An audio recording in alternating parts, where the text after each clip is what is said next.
Welcome to the Paintball Lounge, and this is another segment of Behind the Mask. And right now, we got my homeboy Jeff. What's up, man? What's up, bro? Hey, thank you so much for having me on, man. I Hey, appreciate no the problem. reaching out and having me come and talk Hey, about whatever you guys want to talk about. I gotta start yeah, no drinking so that way problem, we can man. keep everything consistent. So Yeah, of course. I mean, shoot. there you So, how are go. you on What this do you fine Sunday? How are you on you fine know? Sunday? It's a good Sunday. Weather here in Texas is a little random. It's emotional like an ex-wife. Um, so it kind of goes back and forth. It was pouring last night. I thought it was gonna start hailing. I just bought a new truck, so I'm like, oh, shit, I don't want my investment to go bad. But Yeah. I'm just looking forward to the next thing. I'm just a busy guy. Yeah, I try to stay as busy as possible at work and getting to I've got to play the NXL next week, and then I've got to prepare for Bunkerfest. So there's always something that I'm doing Oh, yeah. to So, to so what just got you started in paintball in the first place? Like, because now you're okay. known as this legend.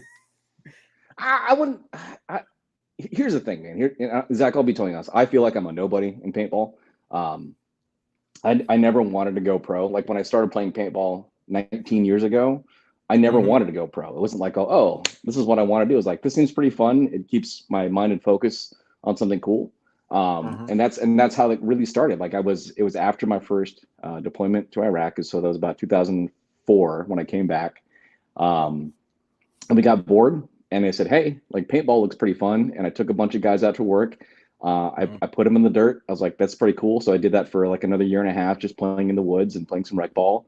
And then right before I deployed my second time, when I went out the Hmm. door in 2006, Hmm. I it was like the last weekend. One of the last things I did before I went on my second deployment to Iraq, I went back to go play paintball, and I remember this guy, and I still talk to this day. I still see Mikey every so often.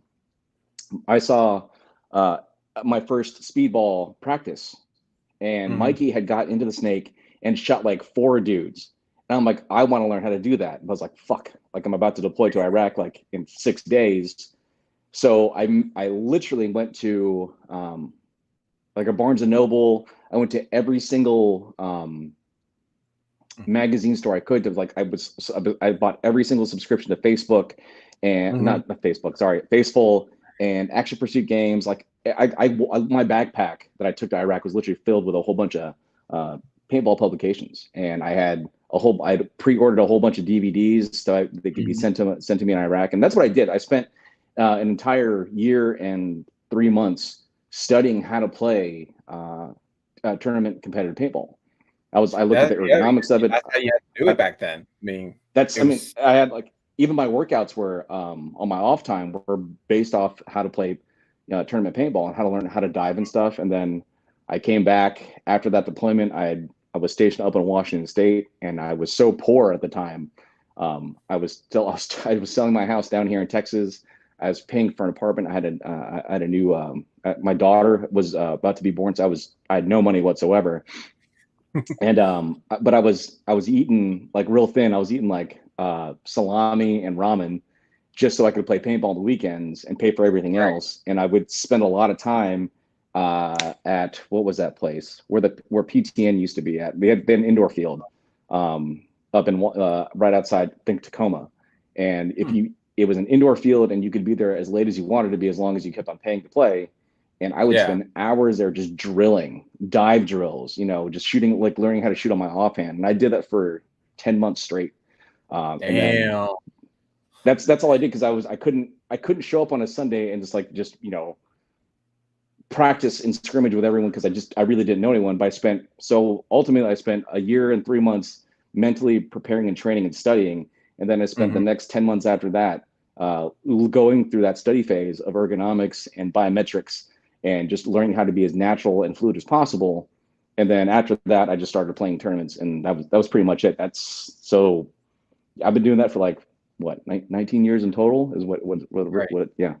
Yeah. So that's how it all kind of started. It was out of boredom, then out of focus is what it turned into. Yeah, and that's how it all starts. I mean, it's it's all started when you see a bunch of people like shooting at each other, and you're like, either coming from the the military or you're just fascinated by it and you just, you know what, let me go try it out. And that takes one game.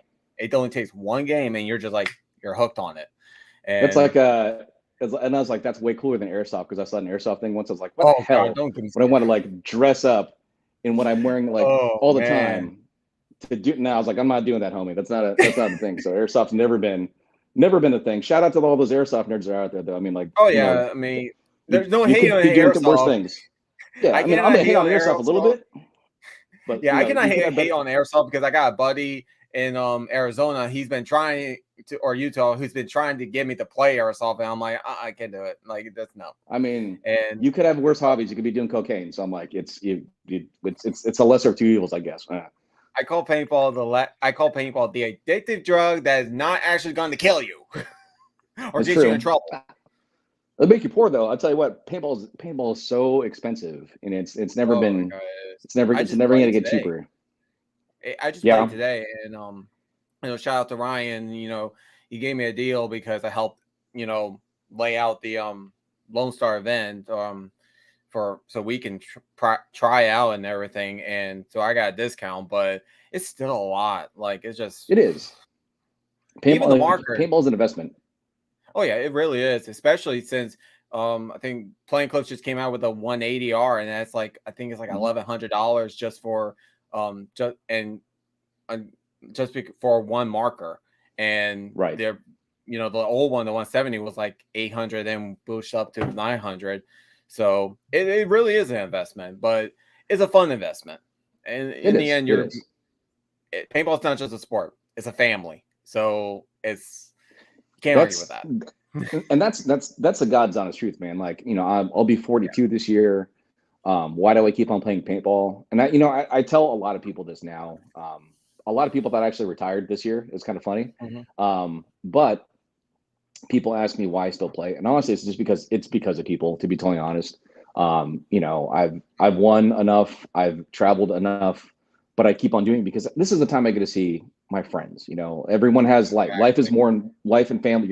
The family that you come home to and the life that you're working in is really your true life. But, you know, your friends are also part of your life. So when do you get to see your friends? And for me, some of my best friends in the entire world is in and through paintball. So that's why I keep on doing it. That's, to be totally honest. I get to travel and see like nerds all the way around the world. Like when I came out to LAX and we did Bunkerfest out there at the Mardi Gras Open, I made so many friends out there. It was great. And I love, as I continue to travel and play tournaments and I see those guys, it's like a party every single time I see my friends. So it's great. Right. Yeah. And it's also like, it also helps a lot of people, you know, when they're going through stress in life, and because especially infliction, they have something to go to. And that's how it got me started for me. And I've done all the travelings as well. I've done the travelings and it's like, you know what, I just want to play just to play. If I play tournaments, great. If I don't, that's fine. But, you know, just it's the sport and just, you know, making family and also making friends so that friends can be part of your family. That's all matters. And that's why we do Bunkerfest, you know, Zach. This is time and time again, people have asked me, you know, why do we do Bunkerfest and why are we doing it? You know, is it to make $1? No, it's not. You know, if you know, you could talk to Wrangle and myself about the entire thing. And I'll tell everyone right now, I have no financial or political investments into Bunkerfest. Chris and I have been friends for like 10 years or some shit like that. And when he said he wanted to do this, I just said, yeah, I'll help you because you're my buddy. You know, I feel like I'm close to him. I hang out with his kids and his wife, you know, and we have all the same friends. So it's just me hanging out with my friends and giving whatever nerd skills I have on how to put things together and make it look at least fun and entertaining. I just do that out of the kindness of my heart. But you don't it goes back. I don't take, full disclosure, I don't take a paycheck from Chris. You know, I do get a little bit of glory. If you ever ask him like, well, no, Jeff will still call me drunk in the middle of the night and say, hey, Jeff, or hey, Wrangle, why don't you make this? And he makes it. Sometimes he does if he thinks it's a good idea. But back to why we do this, right? Yeah. You said it. You know, paintball is, you know, a family or community, and Chris and I have been fortunate enough to have a lot of memories built in with with the community. And Chris is a brother of mine, beyond paintball. And I tell, teams I've coached, the younger guys, I'm hanging out with Team Philippines. We did the ICPL, we did the first ICPL. And I said at the end of the event, I said, you know what? Fuck paintball. I said, this isn't about playing paintball. This is about building a community. And if the vehicle that we have to use is paintball to build community and friendships and relationships and family, then let's do that. But at the end of the day, the most important thing is, do you know people? Do you trust people? Do you love them? Yes or no? And that's how paintball has brought us a lot of those memories and friendships and things. So when you ask us, hey, why are you guys throwing paintball tournaments? I tell people we don't throw paintball tournaments. People say, well, why are you guys putting on a show? A show means, in my personal opinion, you go through all these heartaches to make everything look good. What we're doing is putting on events, and the operation of that event, the end goal of that event, is to create memories and a good time for people to have. Right. That's what we're trying to do. If it's anything beyond that, for what people think or say, they can go fuck themselves. And I'll say that very candidly and openly. That's the I love thing. it. I love that. I've gotten so many side comments from people that looked at what we're doing, and they say the dumbest shit. Oh, they're gonna try to take over this. You have no idea. It's real stupid. I'm like, why? You guys have nothing better to do with your lives than just to come up with these chaos theories. You might as well say there are midgets trying to take over the White House, are coming from Pakistan or some shit like that. That's the same ridiculousness as us saying that we're trying to do anything else besides provide an event for people to have fun at. That's it. If anyone else will ever ask about why we're doing this, the only reason is because we can. That's the only reason why Bunkerfest exists. That we're not trying to be better than anyone else. We're always trying to be better than ourselves. That's our number one competitor for us as people that run events is ourselves. We got through event 1, and the first thing that we were going through the problems through event 1. We were consistently talking about it. I was talking to the girls that were in the booth, because I'm running around, and I'm running around doing all the cheesy fun stuff, right? I got to go interview teams and players and jump on the webcast and jump to fields 2 and 3 and do an interview or shoot Facebook Live. But that's not what makes Bunkerfest run. What makes Bunkerfest run is 3 things. It's the idea of what it is, the blood, sweat, and tears and manual labor that goes with that, and the heart that continues that. There's so much manual labor and heart that goes into a live event like that. Everyone thinks paintball is sexy. It's not. When you run an event, it's not sexy. People, a good friend of ours, he's a veteran, he's like, hey, I'm going to come be with you guys. And me and Chris told him straight in his face, oh, dude, this ain't sexy and this is going to hurt. And he came out for one day because he couldn't make it out for Friday. Came out for Saturday. He did so much manual labor. We broke that man. He shot Chris a message Saturday night. I was like, bro, I'm not coming back out tomorrow. That's one day wasn't enough. For no hard feelings because it sucked. Because that's what makes the majority of this event run, is the manual labor, the continual cleanup, the small. We had Ryan Sartor, good friend of mine. I've known Ryan for years. Ryan's a fucking DOD instructor, a firefighter instructor for the Army, right? He works down in San Angelo, Texas, still active duty, about to retire in about a year. But Ryan, he was sweeping water out of the pits for players. That's what we were doing to make sure that it stayed as easy as possible. Could we have not done that and focused that manpower to do something else? We could have, but we said, what's annoying right now? Let's fix what's annoying for the player. And what fixes the annoyingness of it is manual labor, and us saying, well, fuck it, we'll do it. Yeah. So that's the type of mentality that we have the entire time. Yeah, this is going to suck, but we want it to be better than what we've gone through. And it's not just that; it's also keeping the players safe, because there's, when especially on Friday when that storm came, kind of did flooded a little bit on the field, and people can slip and fall, and they think that paintball you cannot have serious injuries. Oh yeah, you can. You can have serious. You can pull your ACL, you can dislocate your shoulder, and it could be from the field when you slide on water. So when y'all did do all those extra manual labor for the event to make sure the players are safe as well as everybody else, that is heart. That is nothing but respect in my book. And, you know, people who discriminate paintball, like saying why you're doing it, like you just said, go F themselves because they don't understand. Yes. And if they have a problem with too bad. we tried everything. The one thing that we can't, like, you go back to the first Bunkerfest that Wrangle did in Austin, where at the exact same place where the NXL is doing the Lone Star Open this next weekend. Right. What does he do? He pulls out the Farmer's Almanac and looks at a consistency and algorithm of weather, right? So he picks a really good weekend for it to be, and then it's Texas weather, and it's like, hey, by the way, we're going to shit on you. And then the way we have right, and that's the one thing you can't control is the weather. We can control the vibe, but you can't control the weather. But what influences the vibe of everything? Weather, especially when you're outside playing paintball, right? However, we did the best we could with what we had. We changed everything last minute. I remember calling Wrangle before that first event, 2 years ago. He's like, Jeff, I don't think we're going to make it. I was like, shut the fuck up. We're going to do this. It's like, I'll be there. And like, I'll be there today. We're going to do this. And then we pulled off and people had a great time. And, what did people bitch about? Well, it's really muddy. I'm like, well, it's fucking raining, you retards. Like, you can't do anything about that. It's like, what do you want? Like, it's paintball. It's going to rain. It's going to be muddy. Like, this isn't sitting down in this sport isn't sitting down in an air-conditioned hotel playing chess. It's not. You're outside. You're at the mercy. You're at the mercy of the weather. What do you want us to do? Like, well, you could have done this. Like, I'm sorry that I don't have like $300,000 of like gravel just sitting around somewhere and the resources to move that thing. People said some really dumb shit. I'm like, look, man, we're trying the best we can. Are you having a good time or not? Is the game playing well for you? Cool. And then once the game started going and flowing, it was fine. But you're always going to have those people that go, well, you know what you should have done. I'm like, that's cute. You fucking do it then. Yeah, it's more like Karens. And I'm like, oh my God, here we go. A paintball Karen. Like, shut the fuck up. Like, how many have you done? None. It's like, no, you've done none of those things. Okay, got it. It's great. It's cool.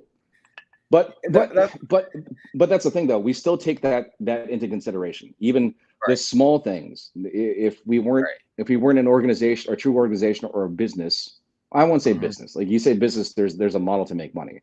But an organization, a true organization that works and has an outlet that's trying for a positive output, what you want to do is take everything into consideration. Say, was it feasible? Is it feasible or not? So we took that lesson. We took lessons from Mardi Gras. We took lessons going into event one for this past event, and then we took all those lessons. We're trying to take all those collective lessons and looking at the May 19th event, the Memorial Day weekend event, and trying to make it better. What's that? I have that as a background. You do have the background. I have to. I'm like, I appreciate that. Yeah, because I mean, the first event was, you were going out there, with the iPhone 14, recording, I think it was the first couple of matches before y'all got the actual webcast up and running, and that takes heart, and especially you getting shot on the young guns. Trust me, I was watching that. You were getting laid on. I appreciate that. It's again, weather was a little unpredictable. You can't control that, and what the reason why we didn't have the webcast running on the first match was because Chris that was running the webcast, Chris, he was in standing water, and we said, don't turn anything on. It's like, we're not risking anything. This isn't a push. We'll figure this out. I was like, let me go grab my ass, my tripod and my iPhone so we can at least shoot first matches. You guys troubleshoot that. I'm gonna work this. We'll keep on rolling as fast as we can. And so we were sweeping water out of that. We re-elevated them up.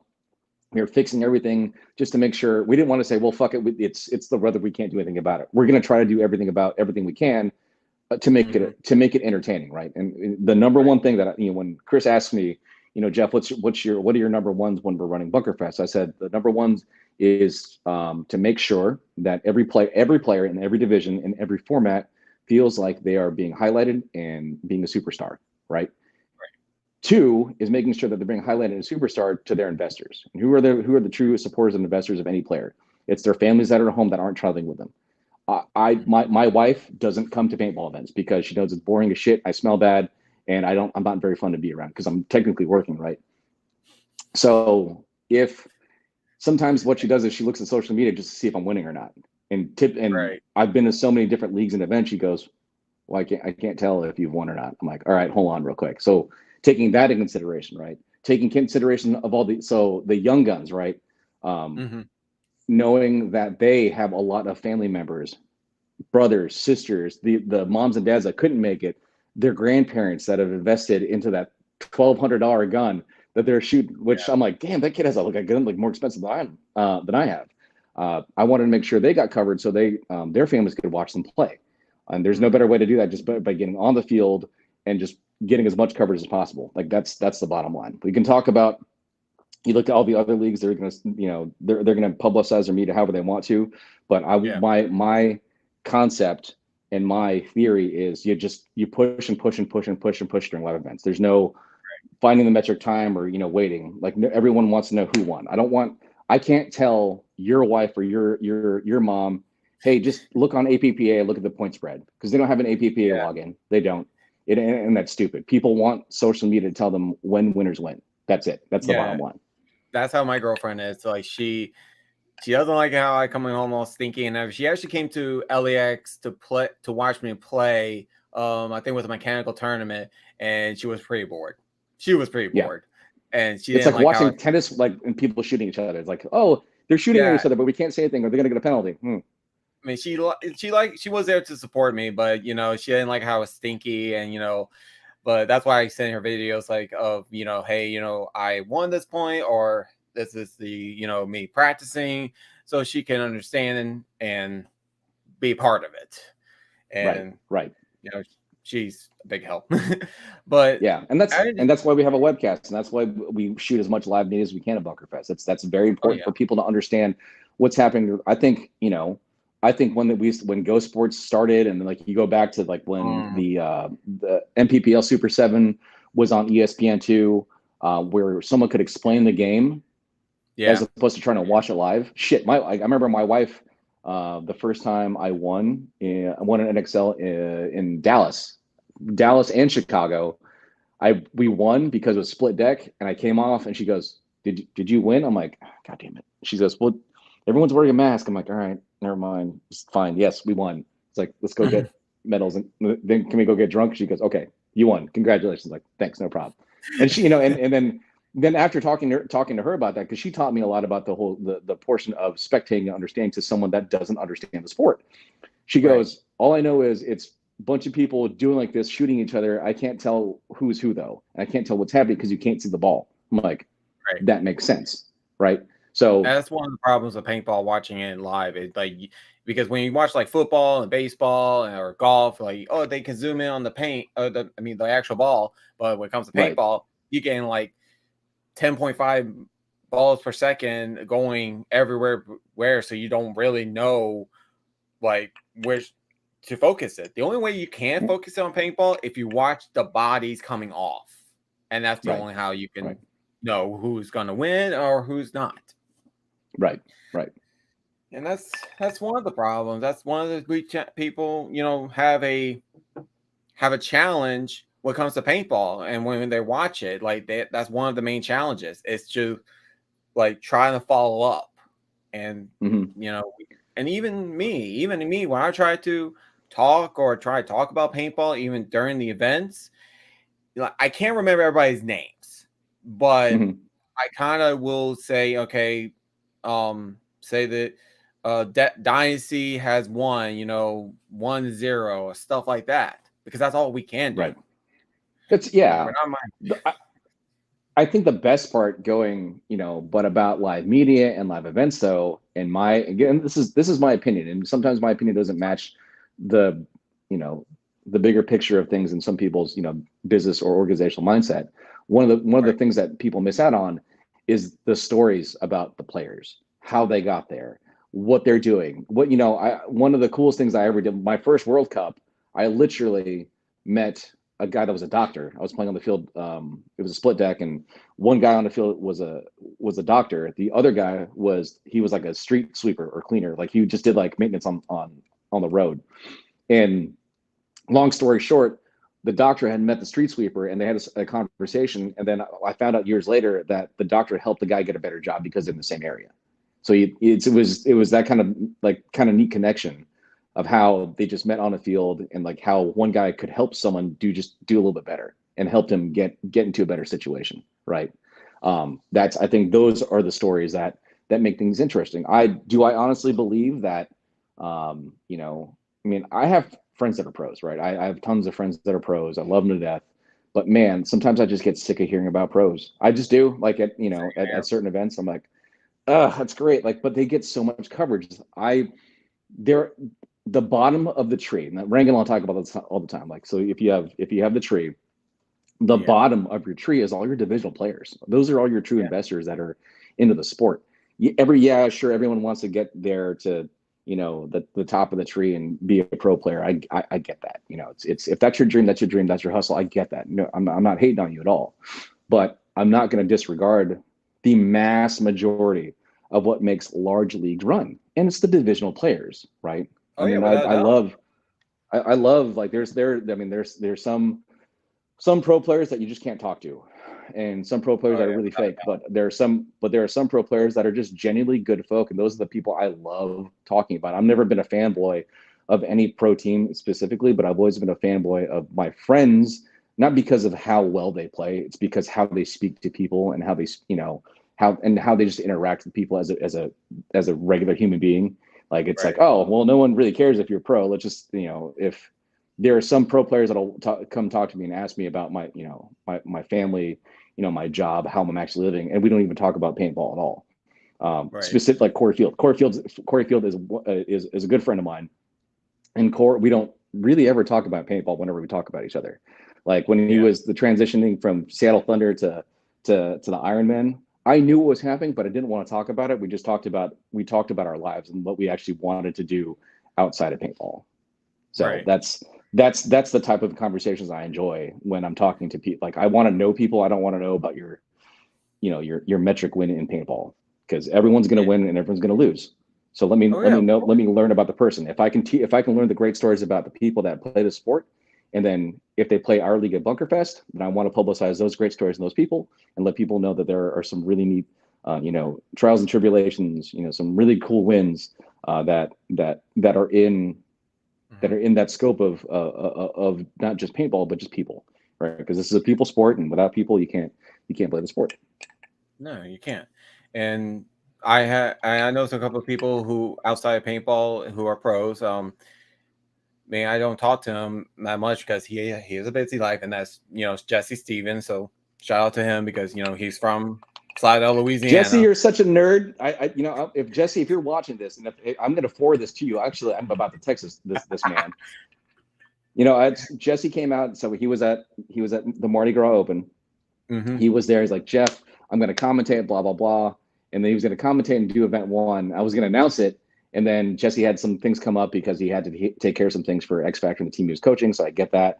But because of Bunkerfest, like I've seen Jesse at multiple events, right? Multiple events.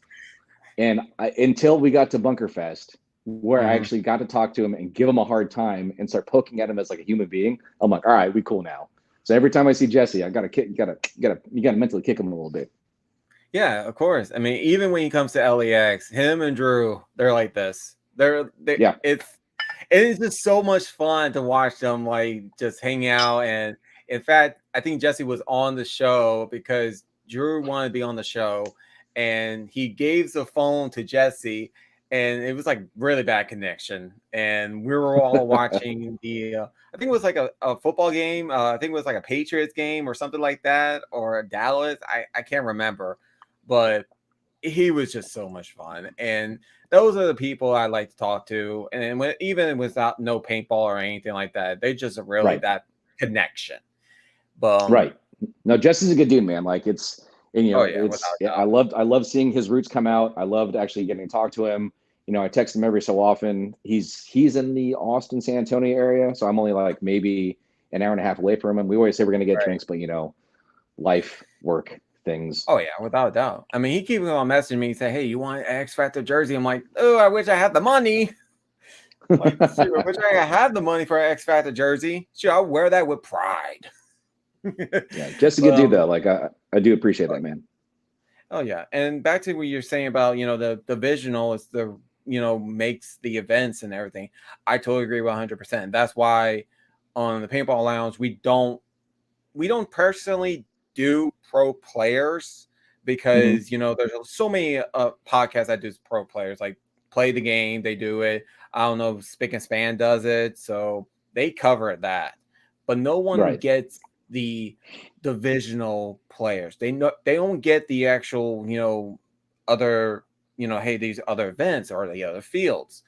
So that's why I was like, you know what, I'm gonna do that. I'm gonna interview Bunkerfest, LEX, all the other events, give that a shot. And I personally love it, and gives also the people the chance to get to know these other fields, especially LEX.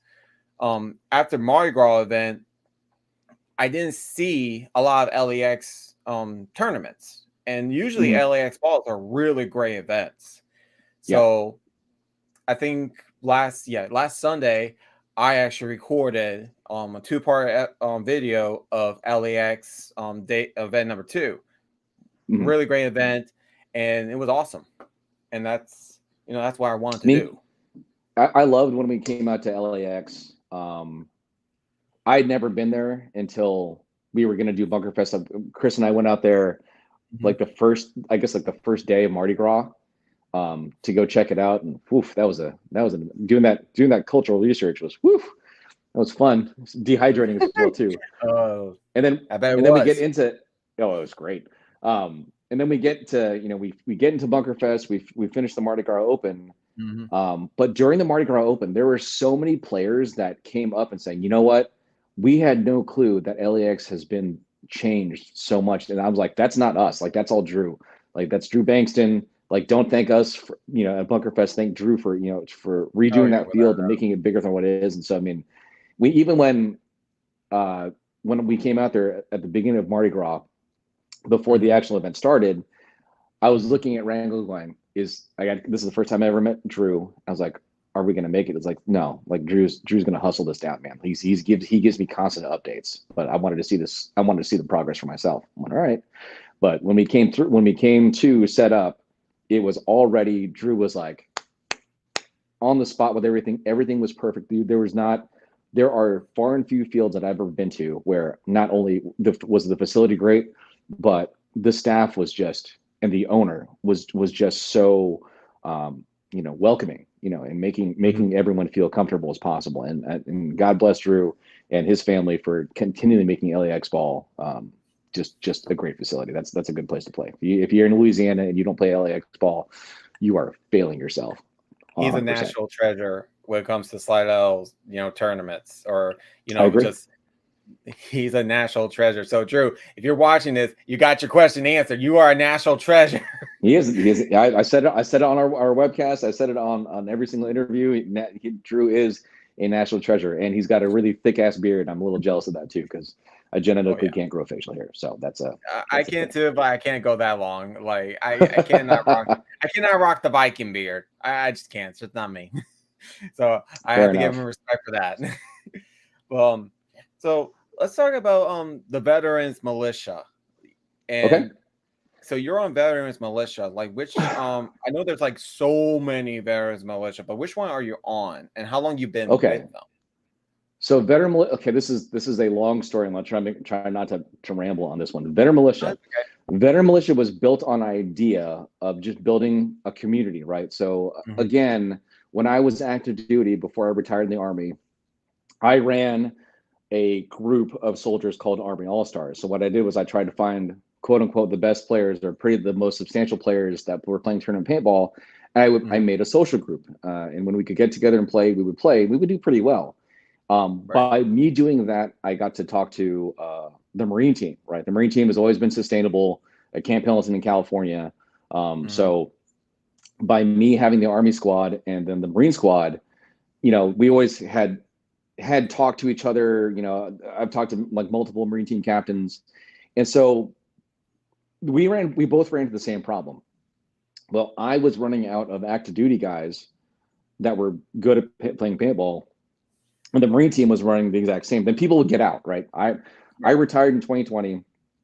Wrangle, like I can't remember when Wrangle got out of the Marine Corps.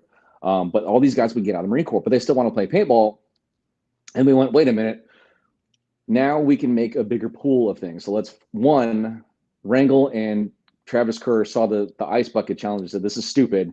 Let's not do an ice bucket challenge. Let's just build a veteran community, right? So they said, if you're a veteran and you play paintball, let's start with there. And like it started to build from there. And then after that kind of started, it turned into, hey Jeff, well, we want to build like a flagship team that can kind of represent and compete at the, and represent all of us. So they said they don't have to be active duty guys. We can pick from guys that had a veteran service. So they made the pool of roster bigger. So it gave me an opportunity to play with guys as opposed to playing against guys that I've been playing with for such a long time. So is what ultimately Veteran Militia is a community of guys it's paintball at large, but they're just veterans that uses paintball as a vehicle for veterans to get together, right? So right now we're over 2,000. I think we're like almost at 2,500 members, right? Do every one of those guys play? No, they don't. Do a lot of guys play? Yeah, they do. We have a Florida detachment that's done very, very well. The guys in the Northeast, they've got a good group of guys together.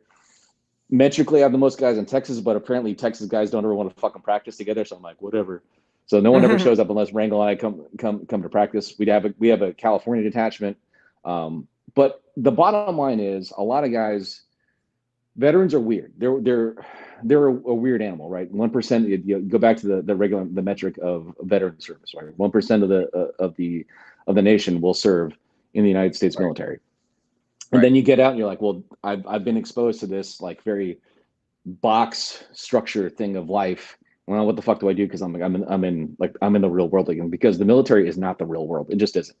I did over 20 years in the military, and I could tell you every single day now, working as a civilian and doing something not drastically different, but different from what I used to do in the military. It's two different things, right? It just is. So I get you're sometimes you feel like a weird animal in a kingdom of other animals. And what Veteran Militia does continually is making sure that everyone doesn't feel like a single weird animal amongst other animals. Like there's a bunch of weird animals in one room. And like, hey, you're weird and I'm weird, so let's go ahead and talk about the things that you think is weird that's actually kind of normal to me as well too. And that's what we really do. The best thing about Veteran Militia is that we have built a community. We've helped source jobs for guys. We've paintball. Like, hey, I'm in this area. Who else is in this area? Hey, I'm in this area. So let's build a team together. Sweet, and they go play a tournament. That's it. But more often than not, and more importantly than not, we have had a couple guys say, I don't feel mentally well. I need to talk to someone. And we've been able to stop a good handful of what could have been something that could have gone very, very wrong. When someone gets in that when they get in that mental space in their head. I've had guys, hey Jeff, this person's feeling bad. We need to get a hold of them. Hey Jeff, can you find out where this person's at? Because I know they're in my state, and people are driving hours just to get to someone to go have a beer with them to say, hey, let's talk this out, or have some coffee, or do whatever, or just to make someone feel normal again, or make them say, hey, it's okay. The thoughts that you're having in your head are the same thoughts that we've had, and we've survived it. We've done worse. We've been exposed to worse, and it's okay. And I wish that people will take that lesson, because mental health is a huge thing for everyone. Oh, without doubt. I hope that communities across the board, and I hope that paintball does that for people. I really hope that there are wins and stories that are just, I hope that are being told, and I hope that is helping. Paintball is a vehicle and a tool that we can help people in any form or fashion. You can, right? There's been GoFundMe's and charities, and I love that. And if people didn't know about those people through paintball, how else would people have been saved or been helped, right? So that's why this is important. That's why Bunkerfest is important. That's why Veteran Militia is important. That's why keeping paintball is not a sport, but as a community strong, as a family. That's the most important mission to the big picture. And if we can teach the kids that, if we can remind the old hats that have been in the sport for a very long time, which I know they do. I know that I've had the same conversation with Fred Schultz and Bud Orr, those old hats, Josh Silverman, about the stories that keep people together. Those are the important things in life that people need to focus on when it comes to paintball. Fuck the Oh yeah. sport, fuck winning, fuck losing, but Oh yeah. build and focus on your communities is what it really turns out to be. Yeah, I mean, my school does the I think it's like a mental health drive or something like that, and they, they kind of give us like free lunch and everything. And Yeah. we did one on suicide, and I actually got up and told them that, I'm a survivor actually from suicide. And paintball helped me to, knock off the bad thoughts, like the voices and everything. And if it wasn't for paintball, meeting all the new friends, meeting all the new, putting them into my own circle, I don't know what could have happened to me. And I told that to people that, hey, this is not just a sport. This is a family. And this family helped me. And that's why I have so much respect for veterans, militia, what you and Chris do for them. Because, when you go deploy and you're coming back from a third world country like that's hardcore, your mentality is like down. Like it's weird.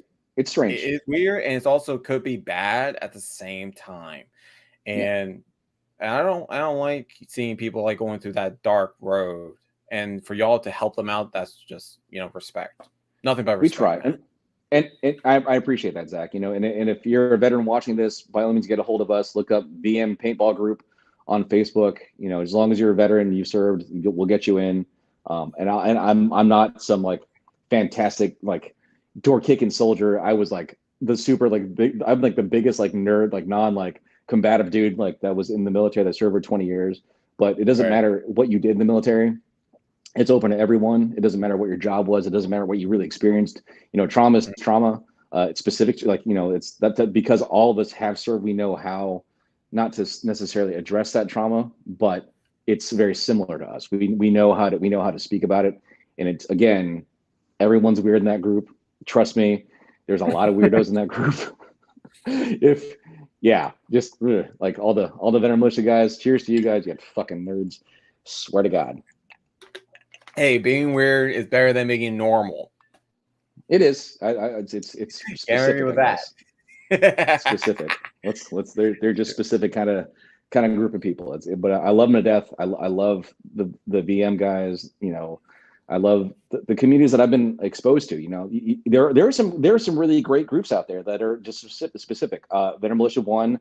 I've been working with Team Philippines. I've been working for them for the past about year and a half now. I finally got to dip my toe into that pond, and they've been asking a lot of great questions and talking about how to build that community as well too, and social and personal networking. Destiny.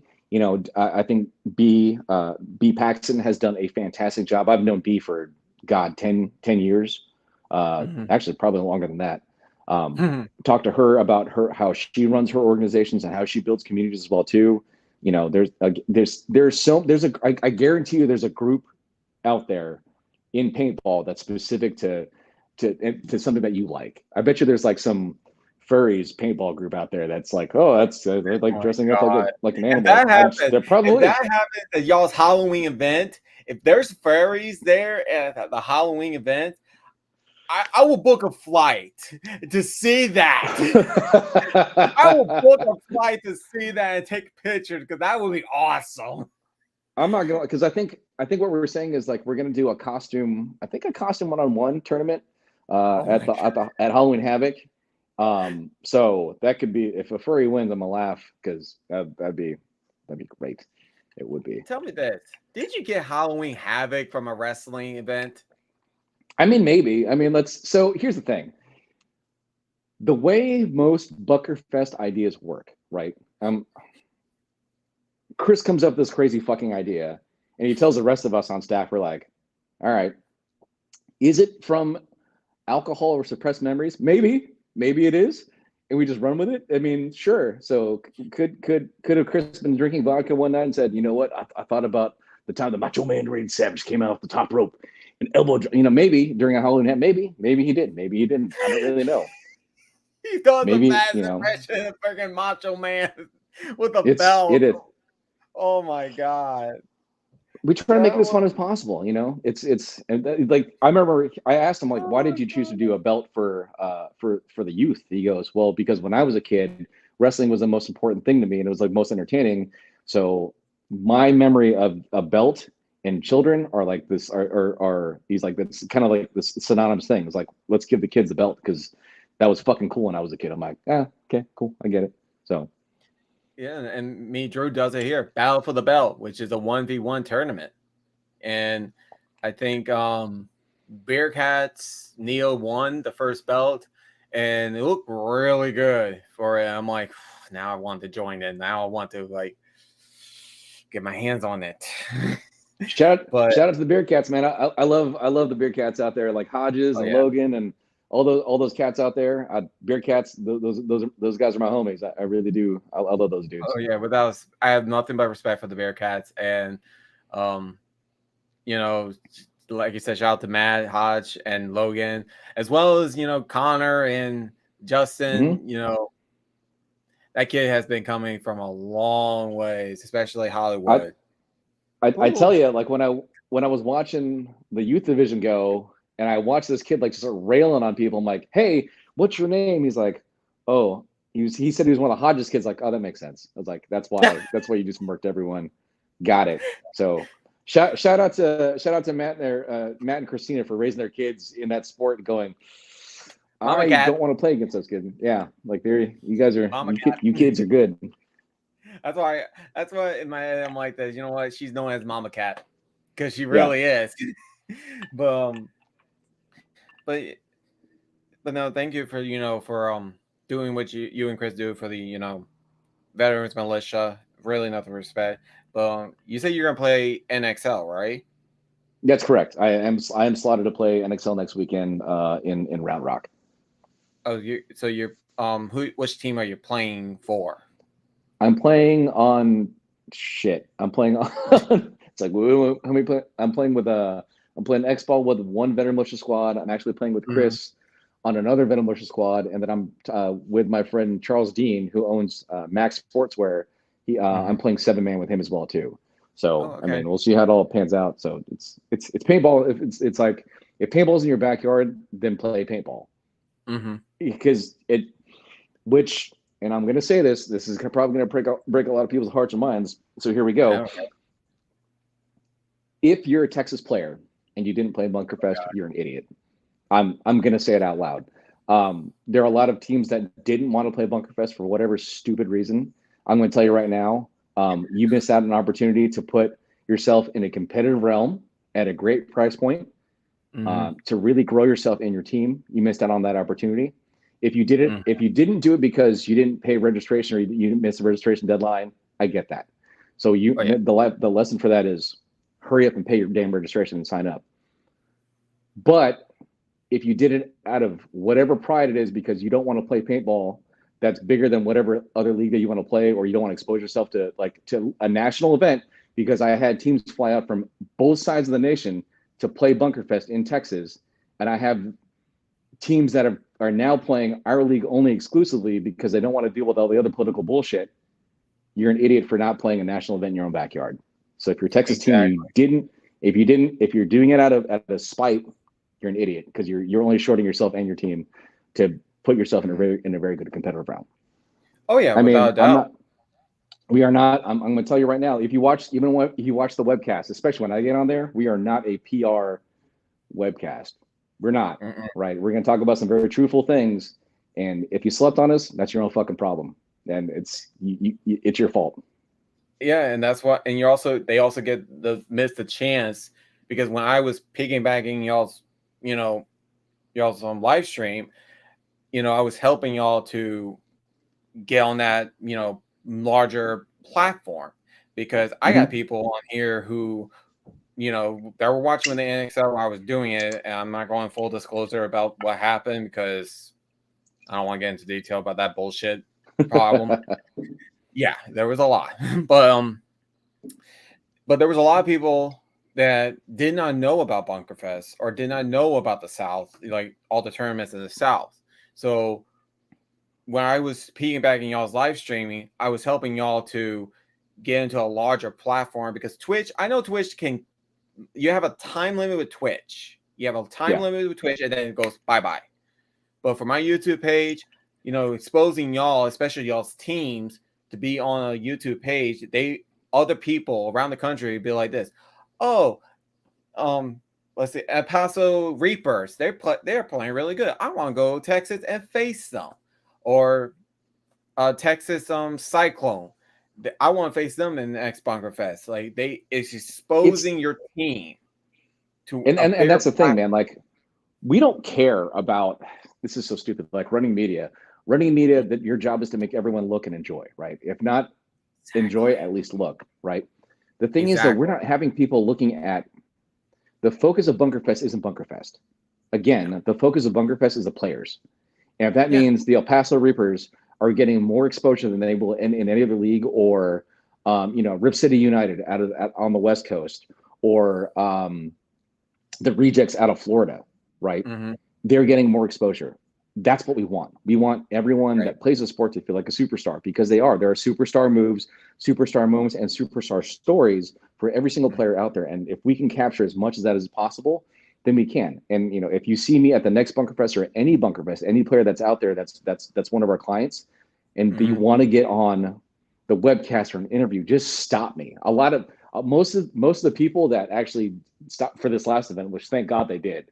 They're like, "Hey Jeff, can I get on here and talk about my teams?" Like, hell yeah, you can.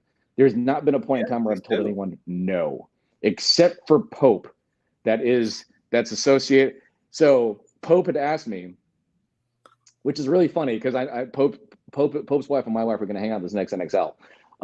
But Pope had asked me if he could be on the webcast. I said, no, you cannot. That's the only person I told no at Bunkerfest. It's like, no, Pope, you cannot be on the webcast. Why? Because I was at Justin Warnock's wedding.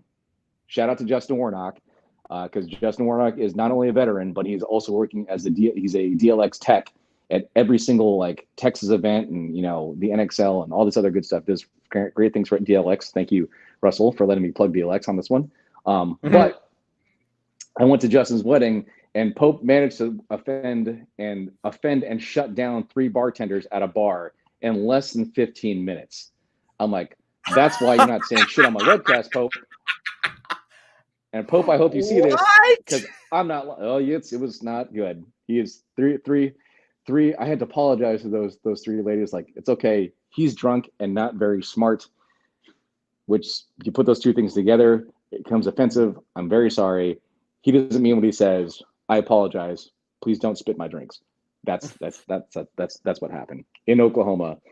Yeah. Oof, God bless.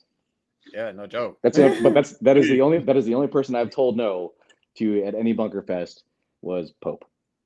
Yeah, and in fact, when you became a Mario Girl and you did those interviews, I mean, that kind of sparked my interest a bit doing this podcast. Was like, you know what, maybe I should do some interviews. And that's why I had the idea of doing these interviews behind the mask, because no one knows behind the mask. No one knows everybody's backstory. No one knows about when it started.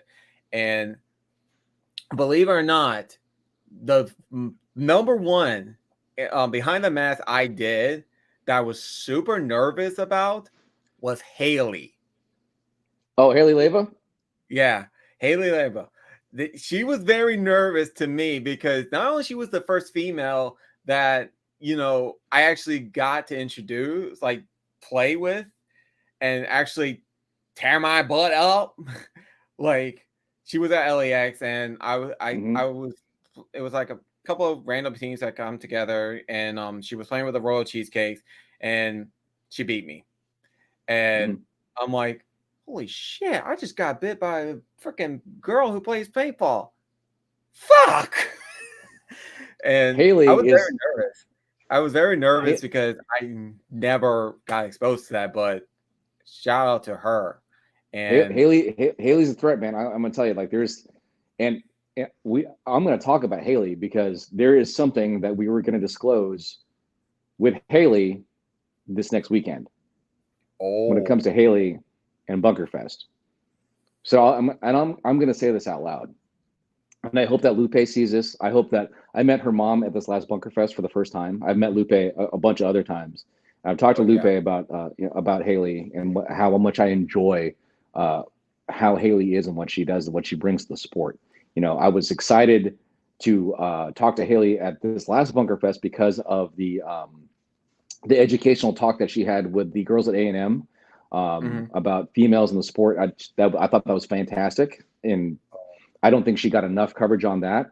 As you go through the women growth in society, that was a very very powerful point. I was actually upset that didn't get as much coverage as it should have. Hmm. However, I will say that I love Haley to death because if you talk to her at any point in time, she's a very consistent person. Oh yeah. And the other thing that I like about Haley is that she is a woman in paintball that is a true player, a true Hmm. person, and does not have to sell herself by standing half naked in front of the camera. And I'm gonna say it. That's there's Hey. she's a great person. She's young, and she's doing the right things, and she is tied to her family. There's a Hmm. couple questions I'd asked her specifically about maybe doing something with Bunkerfest with us. And the first thing she says, well, let me talk to my parents about it. It's like, Haley, you do that, and you let me know. So Right. when I see her at NXL this next weekend, there will be an announcement on the Bunkerfest page about possibly doing something with Haley um, moving forward. So you'll have to Yeah. I stay mean, tuned for that. I have nothing but respect for her and Krista from the Heroines. Actually all the females. I'm gonna just say that all the females who play the women's NXL, I have nothing but respect. And it's just Haley took it to a really next level with Texas A&M, teaching the girls how to play paintball, and that was when I saw that I was like, what? It was mind blowing. Like She thank is you. she has She's a one of bright the idol. future. She has a bright future. She's super intelligent. She's a great player and she's a great human being, right? And she's a great person.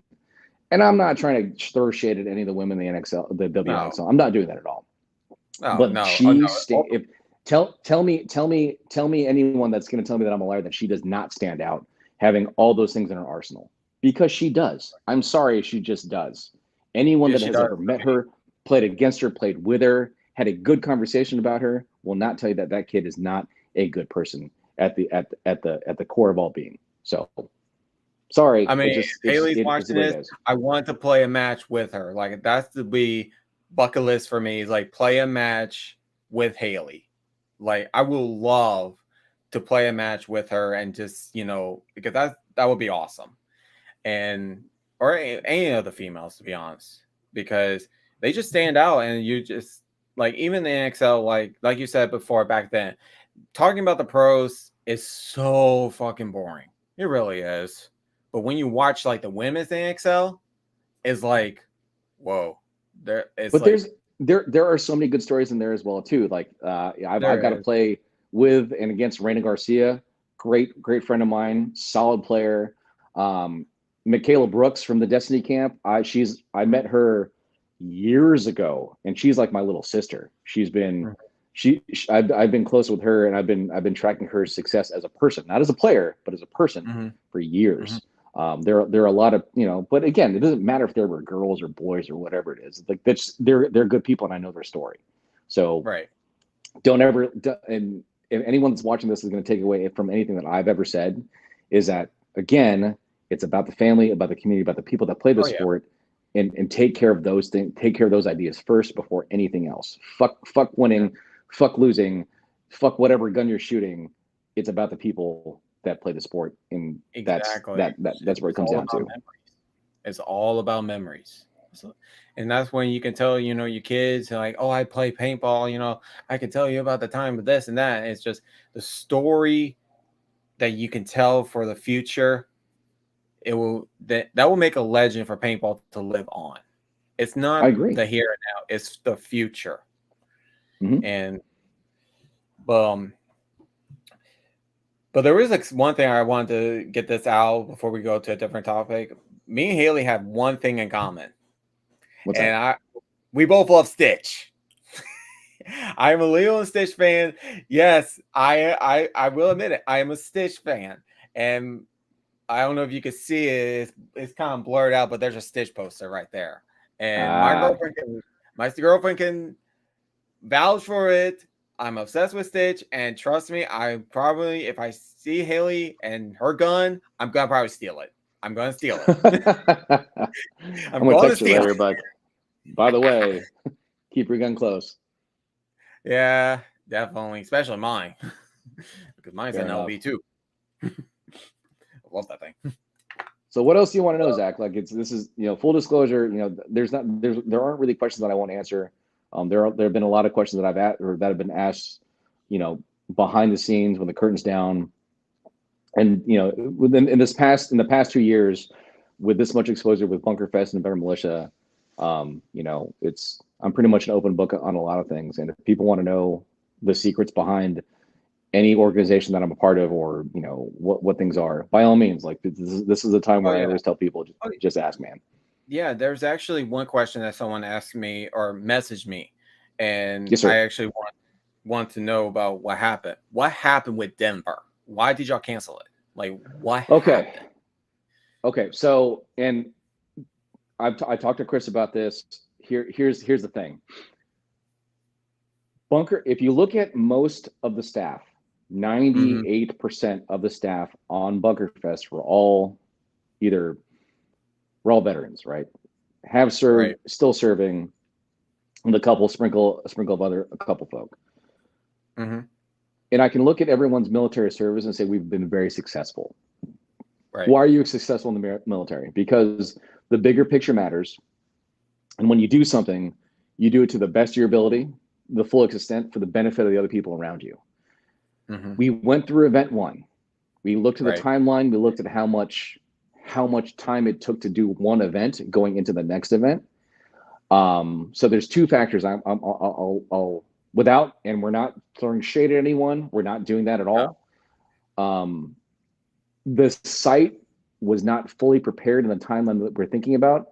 One of the best things about being military folk, especially with our backgrounds working in operations, Mm-hmm. I have a very, very deep background in military planning and operations.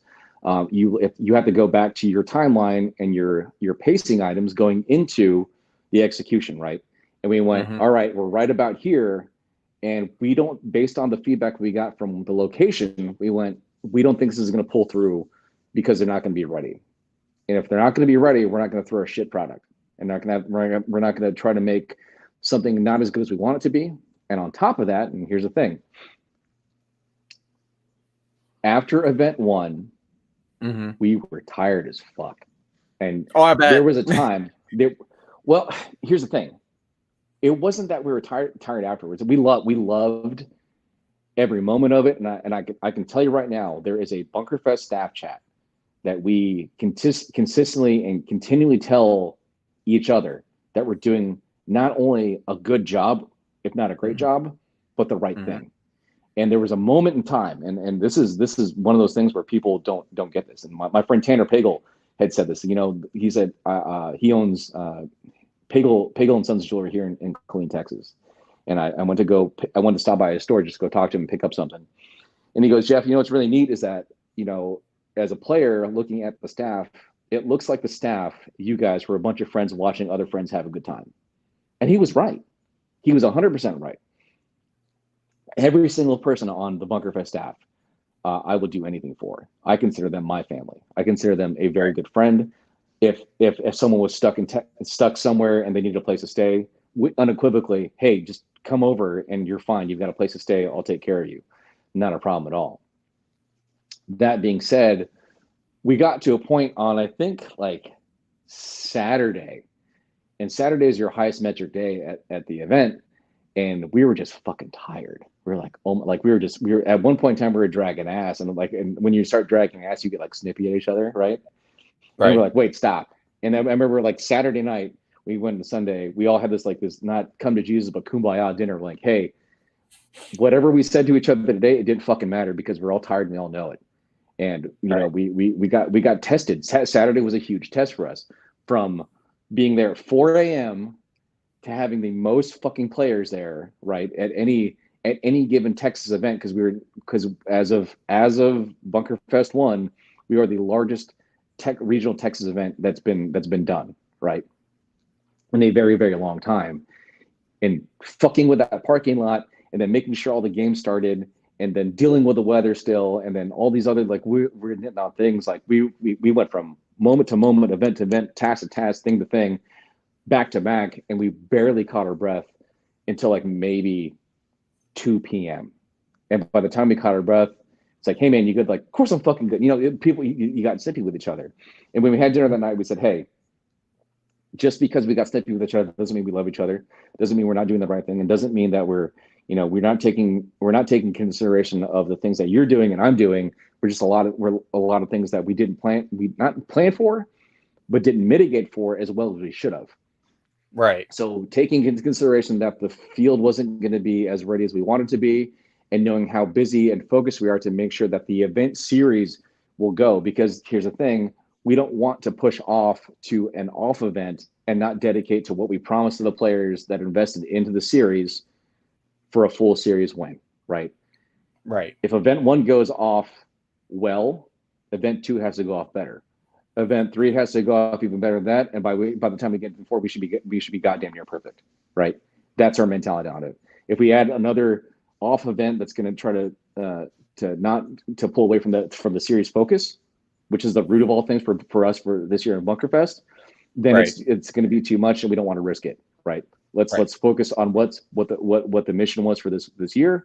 It was nice to have the idea of one-off, but we said we don't want to overstretch ourselves the first year, and the condition won't be as good as we want it to be. So we took that all into consideration, said let's not do it, and let's make sure that everything that we do is the best product possible, right? That's what we want. It wasn't, no one did anything wrong. It was just, let's make sure that, if we're going to do something, we're going to do it well, if not good, because we are in the mentality of making sure that we know that there's a difference between good and good enough, right? We want to be a good, if not great, league.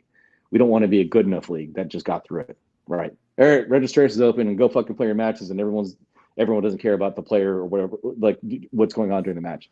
That is not us. So if that means that we can delete some of the focus, the things that will take away from the focus, then we're okay with that. But that doesn't necessarily mean we're not planning for other things to happen next year after we get to this year. Mm-hmm. Chris and I have already talked about 2024, 2025, all those things. We're continually looking at, until we finally we get to the point where we just fucking break ourselves. Like, all right, well, that was it. It was a great run. Thanks, Bunkerfest. That was it. It is what it is, and we're just trying to make sure that you're enjoying the ride. We're enjoying the ride, but the ride has to be enjoyable for our clients and our customers, right? And that's every single player. And we have Chris and I and Ricky and Ryan and all the guys that have played, because everyone that's been on staff has been a player, right? Mm-hmm. The one thing that we take in consideration is the things we fucking hate at the other events we've been at. What sucks about that? Well, it's not going to suck at Bunkerfest. I'm going to tell you, the first time I did a Bunkerfest, and then we continued to play a series, and I was traveling around with Chris. Chris and I were doing this thing. We're like, why do they suck at this? Why is this dirty? Why is there trash everywhere? Why are the bunkers not clean? Why are the refs not happy? Why are people not like? And I'm like, oh, why is there no media fucking coverage? Why are people not knowing who won first, second, and third until like 8 fucking hours later? Like, that's not okay. So that's what we do. Like, we're like, make this experience the best we can for everyone else, so that way that's what makes us happy, seeing other people happy, right? We put together something that's worth it for them, not to come back to, but to tell stories about, because it goes back to the people and the stories and the experience, right? It all goes back to the same fucking thing every single time. Why do we do this? Why do we play paintball? Why do we put on events? Because we want to provide stories and build a community and make sure people know that they're having a good fucking time. That's it. Exactly. At the end of the fucking day, beginning of the and the end of the day, have a good fucking time with your friends. That's what paintball's about. And that gets me to my next question. Someone actually messaged me this question, like, why was the Young Guns not on the first field or having that um footage So field? we tried to do that. It's all about timing when you have that many teams. At one point in time, we actually thought about, do we need to open a fourth? Because there are technically 4 fields on Mhm. at Giant Sports, right? Yes. When you have you have to take in consideration of daylight and numbers Hmm. of teams, time, and you take into factor of how much each match takes place in X Hmm. ball and 5-man, and then the fudge factor of what happened. We ran behind schedule on Saturday. Why? It was Because Saturday. we had it, but we went there was a detrimental event where a guy, a player, we had to actually open up the net and like medically evac him out of there. Right? We stopped the matches. Um, I made some really bad jokes with that guy just to make him feel bad. Like he'd messed up his foot. I was like, hey, just don't. We made him take off his shoe. We were, making sure he didn't go into shock. We took off his. He was leaning up against me. I was like, oh, hey, bro, just to make sure that if the paintball doesn't work out for you, foot finder is not a thing for you because you definitely you've never had a pedicure before and you've got hairy ass toes. And it made him laugh a little bit, right? So I'm just, I'm trying to lighten the mood. Right. But it got to the point where we couldn't pick him up. We actually had to drive a gator in, break the net open, get him off of there, take care of that. There was another moment where a guy had a mild fucking heart attack apparently on field too that no one knew about, right? So it was Wow. all those small things.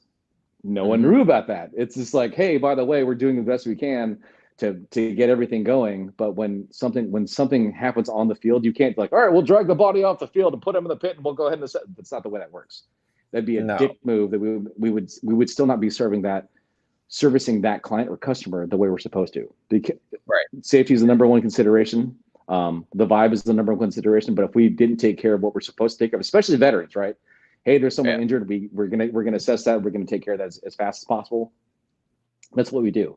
So there are things that came into consideration. We were trying to get the young guns on the field to do that. Hmm. But if you actually watch the Facebook Live, I mute the camera and I pull up my radio and I'm walkie-talkie. I'm like, hey, is it possible? Like, hey, we're trying to mess with the schedules right now because that was a conversation.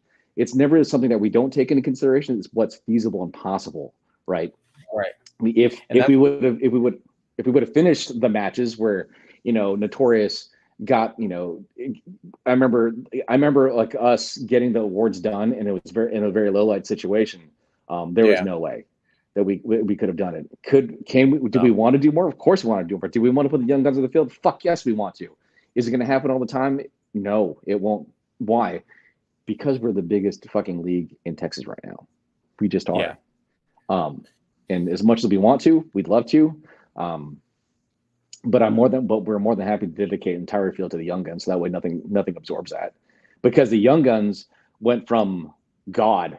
We went like 3 or 4 straight hours on that field, which was fine, right? And we weren't gonna rush the kids on like, oh hey, you better get on the box or we're not gonna do that. Right. So you also have to take that into consideration to make sure that, because you're playing split deck with all those teams. Hmm. So, you don't want to rush those kids off and say, hey, pick up your shit and get up. We don't want to do that. No, because that will ruin their experience. That It's will gonna ruin the ruin the experience. experience of the moment for those kids, right? Yeah. If any, Because they're gonna be like, if yeah, why do I want to do this? Like, why is paintball so disorganized?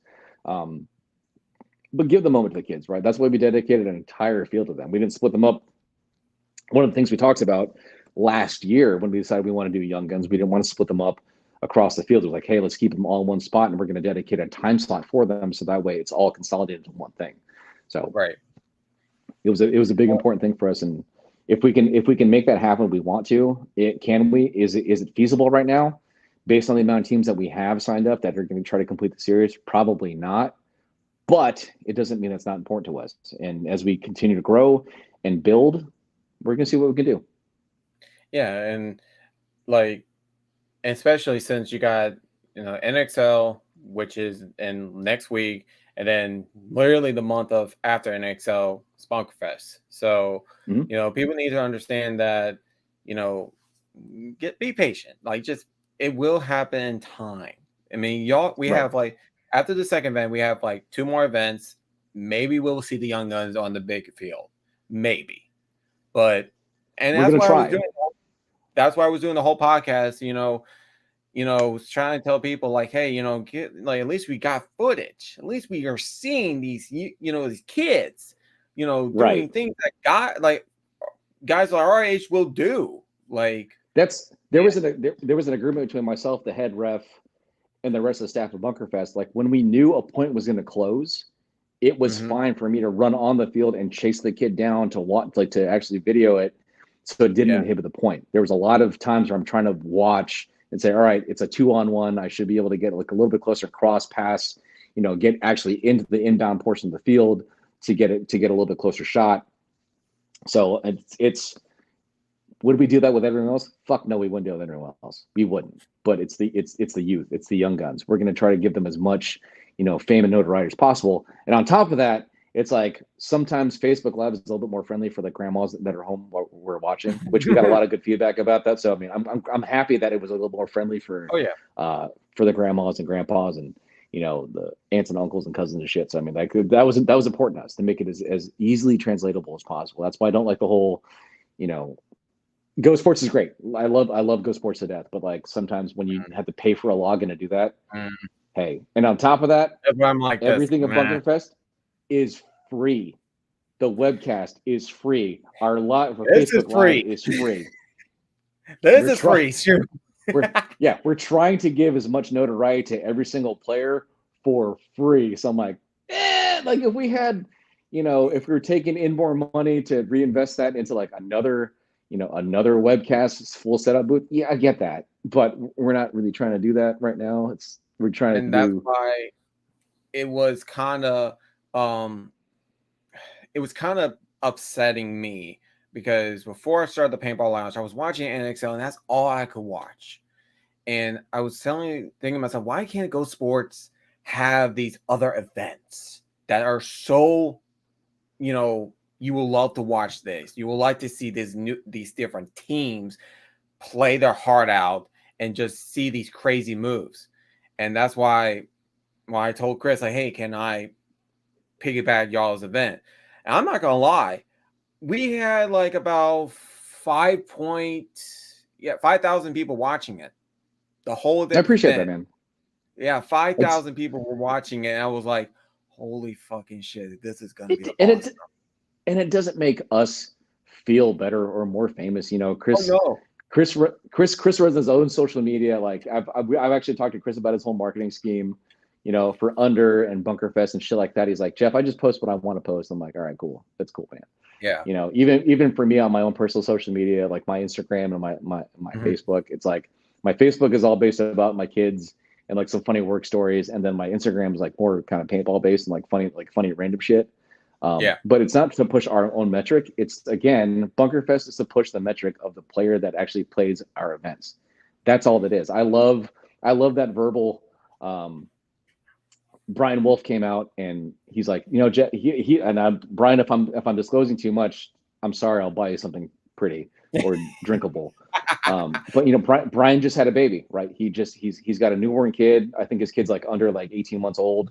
Wow. He only lives away from 10 minutes or 10 to 15 minutes away from Giant Sports. He could have traveled to another event. I'm not going to disclose what that is, but he's like, Jeff, this keeps me at home, and this is a pretty fun gig. Thank you to all the media guys that were there at Bunkerfest that participated, that were interacting with me and the player. I love seeing that more. It's supposed to feel like a good time. Media guys don't get enough notoriety for what they're doing to make the player look great.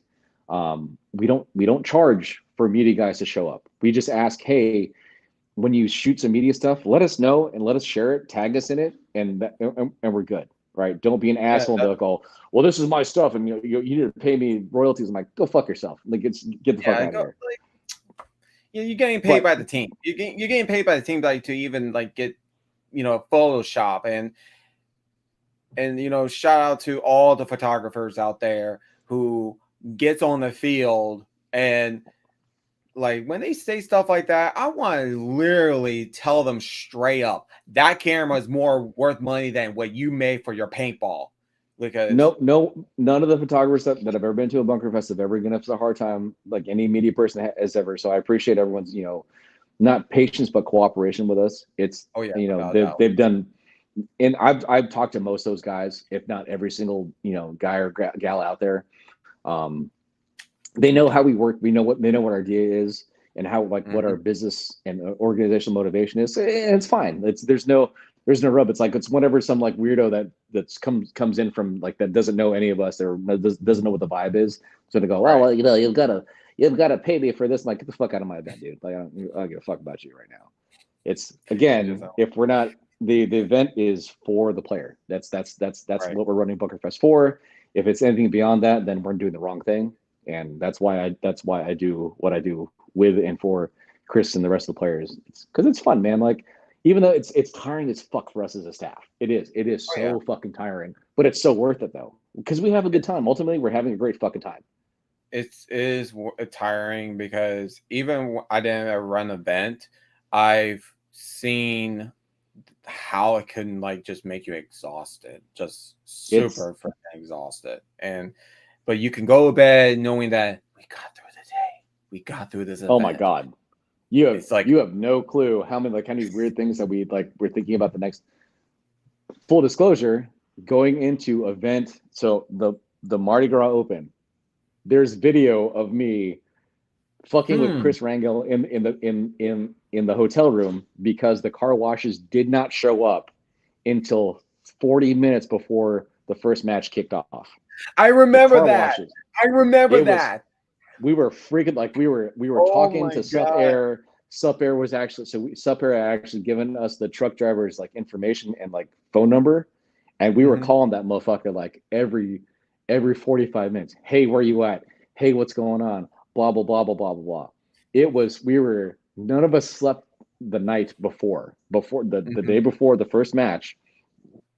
None of us slept because we're like, what the fuck are we gonna do if there's no goddamn car wash? I don't know like how this is gonna play out.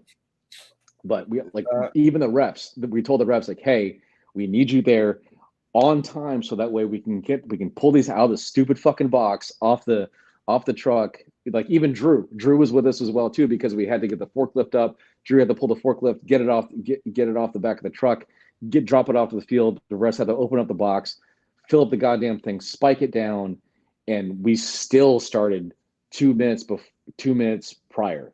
Like we were on time. We were ready to go 2 minutes prior. We're like, hey, good. Like we're on the radio. Hey, conditions all good. Yeah, we're good to go.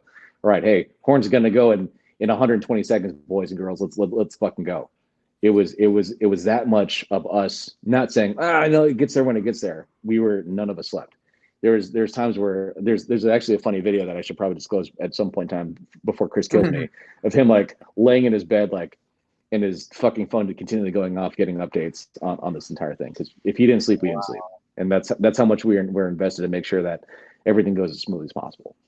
Yeah, it did run smooth. I mean, even though that LEX we don't have like the best power to run like streaming platform. Trust me, I know the story. Chris told me as well as PG.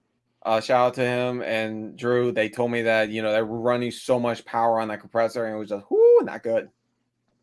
The compressor did go down, but we had a backup compressor, and then we fixed the other compressor while the backup compressor going, and no one knew the fucking difference. So it's like, hey, we have a plan for that. We have a plan for everything. I want to say we have a plan almost for everything. Oh yeah, that's good to be again. Chris and I have been shit. Oh, here we go. Down to the fucking rabbit hole. Chris, myself, Ryan, we were at World Cup, this past World Cup last year, and we might have won. We might have podiumed at the end of World Cup at like 9:30 at night. And the number one thing we kept on talking about is how did we get this far in this event that we're not finishing until 9:30 at night? And we talked about from that moment on. And even before that moment, we talked about how that cannot happen to us, right? Even we ran late Saturday, right, at event 1 for us at Bunkerfest. We said, stop. We're not going to do this. We're not going to finish finals until tomorrow morning. The number one thing we did was we didn't send an email out to the teams. All the teams were there and said, hey, guys, this is what we think should happen. What do you guys think? All the teams agreed with us. Hey, just get here. We'll start the match at 7:30. We'll finish semis and finals in the light where there's actually fucking light, as opposed to doing it in the dark and having these ambiguous calls being made because, well, it was fucking dark. I couldn't see. And I get that.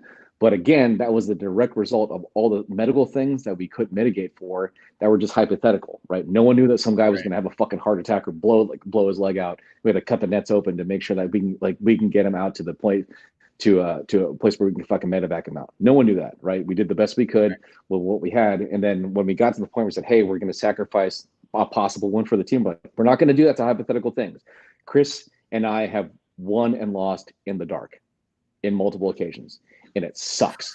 It is not fun to do that, right? I won't disclose whatever league or what it was, but it's not fun to do that. So we had a very specific, direct conversation with every single team that was there for semis and finals. Said, hey, this is what we think. Are you guys in agreement? Yes. Okay, cool. Let's start at 7:30. We'll get the matches done. We'll identify the winners, and we'll keep on going. Is that good with everyone? Yes or no? If there's a no, let us know now. Everyone said yes. Cool. All right, guys, get some sleep. We'll see you in the morning. You were the first matches right in the morning, which meant it was an even earlier day for us because we got there to make sure that we adjusted the schedules as fast as possible. Because the guys that were decked for 7:45, they're like, well, how come these guys are in my pit? Hold on real quick. We're going to finish this out. This is what happened. They're like, okay, cool. And everyone was cool about it. But that was our responsibility as a league to communicate to every single player that was there to understand, hey, you didn't know what happened last night, at 6:30 at night. It's fine. That's why we're here at like fucking 4 o'clock in the morning. Say, hey, cool. Let these guys finish out these points, and then we'll go on to your point, and the schedule will roll. Good to go? Questions? No? Cool. Thanks, guys. I appreciate it. And everyone was cool about it. But we're not afraid to have those conversations one-on-one. Not at all. Yeah, y'all not afraid to change. Y'all not afraid to y'all prefer the best of the best. You'd rather if it's on us, it's on us. Mm-hmm. Yeah. And if we can make good better, we'll make it better. If we can make better perfect, we'll make it perfect. That's our mentality. Yeah, and so one thing let's get onto the topic about this. Since you're gonna play Lone Star event, what do you think about the layout? What do you think about the layout for Lone Star? I always feel like these layouts are more like a little bit more hide and seek than anything else. I'm actually not a big fan like the. So I didn't get. I'm like full disclosure. I didn't get to play it because it was raining and like no teams wanted to show up. So I was like, all right, cool. So I do some pre-studying I kind of have to do, and that's the thing though. I'm not like the guys like, oh, well, I know what's supposed to happen. I'm like, look, man, whoever's in charge. If you're not in charge, then follow. If you're in charge, then be in charge. But if you're not in charge, just fucking follow the person that's in charge, right? I do think that it is a little bit of a hide and seek kind of match on this. I do think with the bigger bunkers that have been introduced in the NXL these past couple years with the bigger bricks and shit, it makes it more palatable for everyone to play specifically. But I do think I do think still, this isn't a lane shooting event. It just isn't, because there's so many like consolidated bunkers in the back 30. Right. So I think this is a game where your twos and ones are going to win the game. It really was. It just I don't think that this is a zone type of layout, to be totally honest. So yeah, I played it not too long ago at NOLA Paintball. Shout out to the Savages because that's who I play for. Yeah, I like the Savages. We played it and it was not high. It was not made for high and seek. I mean, it's made for high and seek, but it's not basically for zones because I was literally playing Snake. I was playing the God and the Snake, and I can tell you straight up that I got shot out so many times by crossfire, or straight on my lane, as well as playing at the towers, especially the one on the D side. That that one on the D side is a major. You can get a lot of kills with that because you Okay. can shoot from deep side, you can shoot from deep snake side, you can shoot from center. You can see everything. I'm like, holy, like I can see everything from here, and it was very interesting layout. I'm not gonna lie, it's a very interesting layout for sure. I think the snake side kind of reminds me of Chicago last year, to be totally honest. Mm-hmm. But we'll Kind of see. reminds. It's like well, you play it as it goes. That's why kind of like I'm a big fan of Bunkerfest the way we do it there because it's blind layout. I do think that kind of builds kind of a The better. suspension. Like I feel like it's a little bit of a better like it breeds a different type of team and a different type of win. It's more of a gratifying win in my personal opinion, but it is what it is. I Especially mean, because car sometimes wash. you get. I mean, you get what's it called? You get a lot of these other teams that that like live at a field or whatever it is. And like as soon as the layout drops, like they had the opportunity to practice that thing every single day from the moment the layout Right. drop. I'm like, all right, that's cute. But no one else can do that because we're all adults and we all have jobs and lives and shit Yeah. like that. So it's like, whatever. But I'm not hating on those people. If you can have the tactical advantage, then take the tactical advantage. I totally fucking Right. get that. But that's why paintball is paintball. It's is Right. what it is. One of the best things I ever heard, in my life during paintball was everyone was bitching about something, and Gary Baum, paintball photographer, right? He literally goes like this. He wasn't drinking anything but water. He goes, you know why, guys? Because paintball takes a sip of water and fucking walks and leaves the area. And it was the best thing that I've ever heard my entire life, and it explained every single scenario that I've ever been in paintball, because everything that sucked, everything that didn't make sense, or just everything that was just like ambiguous, because Mm-hmm. paintball, and that's the answer to everything. And I'm like, that's Gary did a fantastic job by doing that. And that makes me laugh every single time I think about that. Right. So, all right. So let's go ahead and answer some questions because we're getting a lot of questions already on Oh, the cool.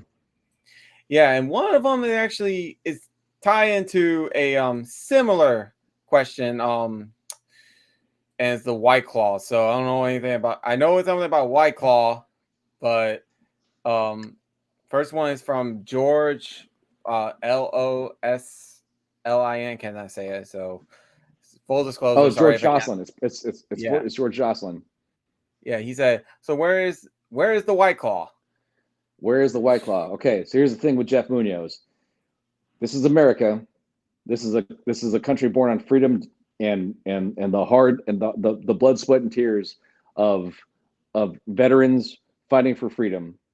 And Mm-hmm. we don't support communism here. You don't fucking drink White Claw to celebrate America's freedom because we don't support communism here. So fuck White Claw. Drink bourbon. That's the answer to Or everything. whiskey. Or whiskey. Or whiskey. Because bourbon is a form of whiskey. Fair enough.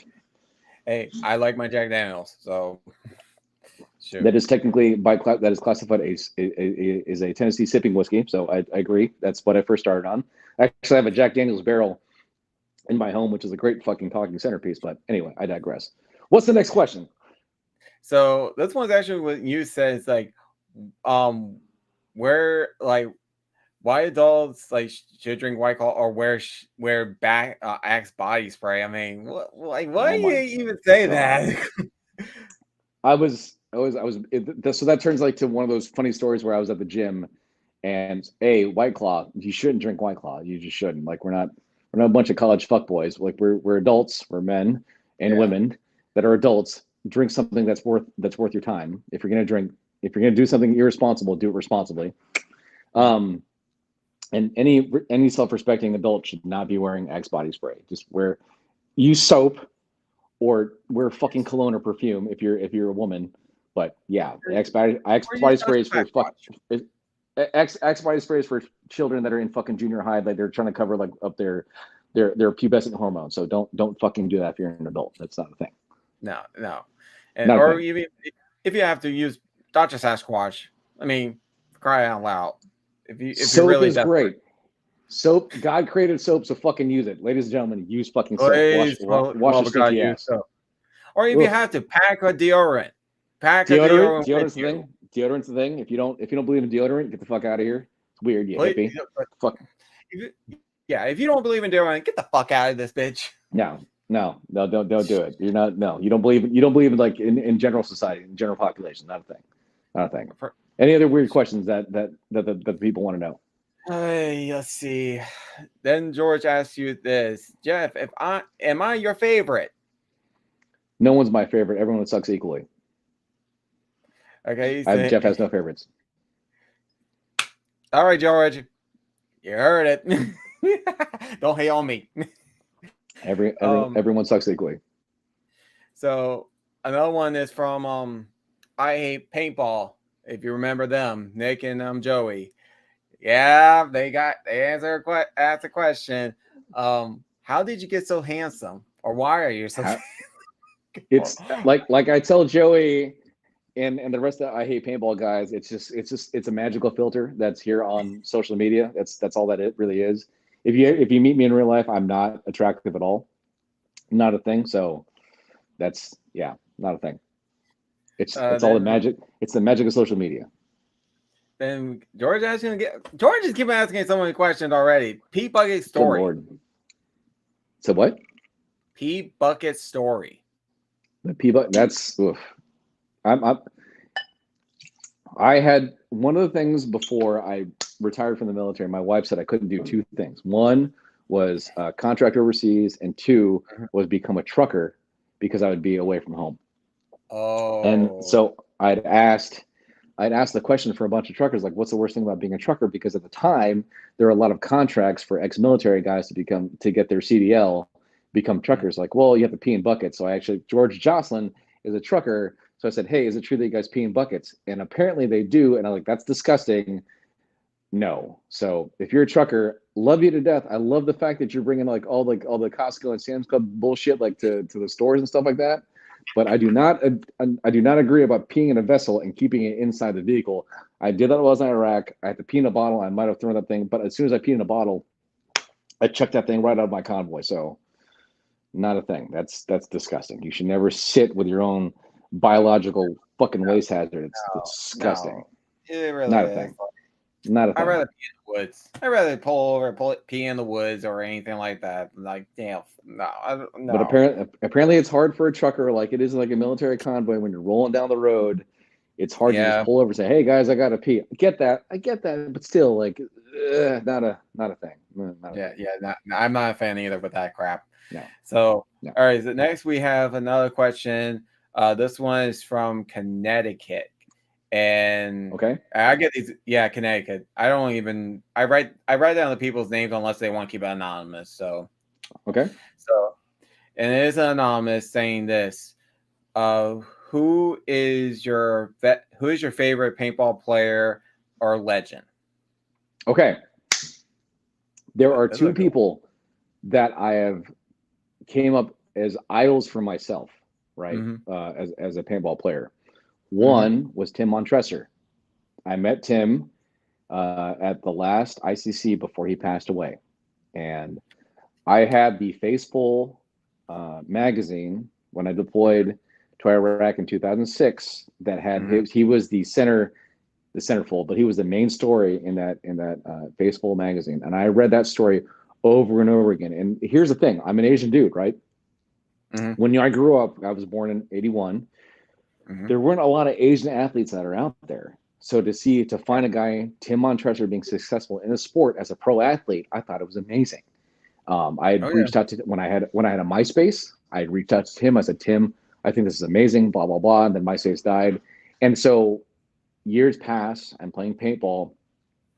I've met Tim through a couple other venues, but I finally had to sit down and had a beer with him at the ICC. Right. And this stuck to my heart so much. And I told Tim, I was in Iraq and I reached out to you through MySpace and he's like, Jeff, I remember this. I remember you messaging me. And I remember this conversation. And he spoke about that conversation very specific to me. And it meant so much to me that he actually remembered some random fucking dude that had mentioned saying, hey, I just appreciate, he's like, and he didn't say anything specific about the way I played. He just said, I just appreciate you being a role model as an Asian person. Right. And Tim's Tim, he's an adopted kid, right? So it was an amazing thing to me. The other person that's been an idol to me is Gerald Garcia, who used to play on Bob Long's Iron Man, and the All Americans as well. And Gerald Garcia, I actually got to meet like a month or two ago, because he's a tattoo artist in Dallas. So I finally got to meet both of the people that really influenced me and motivated me to be where I am in paintball today. Not as a fantastic player, but as someone that can help grow the sport. I hate that term, grow the sport, but help grow the player, and the people that are in it. That's why I don't say grow. I don't say grow. I say improve. Yeah, improve the sport. Improve the people, highlight the people. But if it wasn't for Tim and Gerald, I would not be the person that I am today in paintball to have any type of influence whatsoever. It was them that kind of drove me. It's like, oh, I'm the Asian dude. That's the thing. Being an Asian guy in the early 80s, there weren't any Asian athletes. So this was like, oh fuck, like an Asian guy can do it. I can do it too. So there you go. It was Tim Montresor and Gerald Garcia, 100%. Oh, awesome. All right. So we got, well, this one's kind of tying into my question, or why I do the lightning questions. But this is another question. What's Jeff's favorite marker to use? Okay. Favorite marker to use. I'm not going to say, I can't say this because DLX Technologies has helped. I'm honestly, it is using a DLX Lux. It really is. The Lux I have, it was sold to me from Sam Monville from Houston Heat. It's a 1 of 1. I do believe that DLX does have one of the smoothest shooting platforms as well, across the board. Every marker at the high end price, it will do a very good job, but it's not because, here's the thing, like for all the kids that are out there that say they're sponsored, right? I'm a sponsored athlete. I get it. Great. If sponsorship means a lot of things, right? Am I a sponsored athlete? Yes, I am. Do I have certain agreements with people? I do. Do I really? Do those agreements are deal breakers? No. The reason why I have sponsors is because I really fucking like the people that drive that company. Chris Rangel runs Under, right? He's a friend of mine. If Chris wasn't a friend of mine, then I wouldn't be supporting his product. The guys at DLX, Russell, fucking Sam Monville, right? Those guys run and build that company. Ryan Moorhead over at DLX. Whenever I see them, if you ever see me see Sam and Ryan specifically, we will not talk about paintball. We will talk about beer darts and how much those guys suck at beer darts and how much we want to play beer darts. That's literally the conversation we have. It's not about fucking paintball. It's like, hey, how do you feel about going up your upcoming match against Edmonton's back? Don't give a shit about that. I've had good conversations with Sam specific. I love Sam Monville. Sam's a great fucking guy. He has got great fucking stories. If you could ever talk to Sam about him and what he's experienced to be an adult, not an adult in paintball, but an adult, he's got some really fucking cool story. I don't know if you're a military person out there and you don't know, if you know who Norman Schwarzkopf is, Sam is actually tied to Norman Schwarzkopf in a weird way. It's not my story to tell, but he's tied to the Schwarzkopf family. It's just one of those fucking cool things. And I didn't realize that until I had someone had told me about it. And then I went to Sam at the ICPL in Florida this year. I was like, Sam, tell me about the Schwarzkopf thing. Because, and he tells me about it. And it was a really good story. I'm like, fuck, that's really fucking cool. Okay, going back to the whole sponsorship thing. DLX, Immortal, Under, HydraFit, HK, those guys have helped me continually throughout my paintball career. And the only reason why they've done that, it's not because I'm a great player, not because I win all the time. It's because I've built a relationship directly with those guys, specifically because I know about them and their families. I know I will not go talk to Dan Colby at Immortal Era and not ask about him and his sons, his family. I will not talk to the guys at HK about what they're doing with their families. That's not the first conversation I'll walk into the booth isn't, hey, What about the new Sonic loader? Blah blah blah. That's not the conversation. The first question is, hey, you guys doing okay? How's your girlfriend? How's your wife? How's your fiance? How are your kids doing? Those are the first questions that are, and in turn, they ask me first about my family as well too. Right. What I'm going to tell all the young kids out there about sponsorship. Sponsorship it should be a business relationship that's built off of friendship and trust, right? If you believe in your friends, big time. if you believe in your friends, then you should be able to use their products without asking for a discount. And you should be lucky or fortunate enough to get a discount if that happens. But I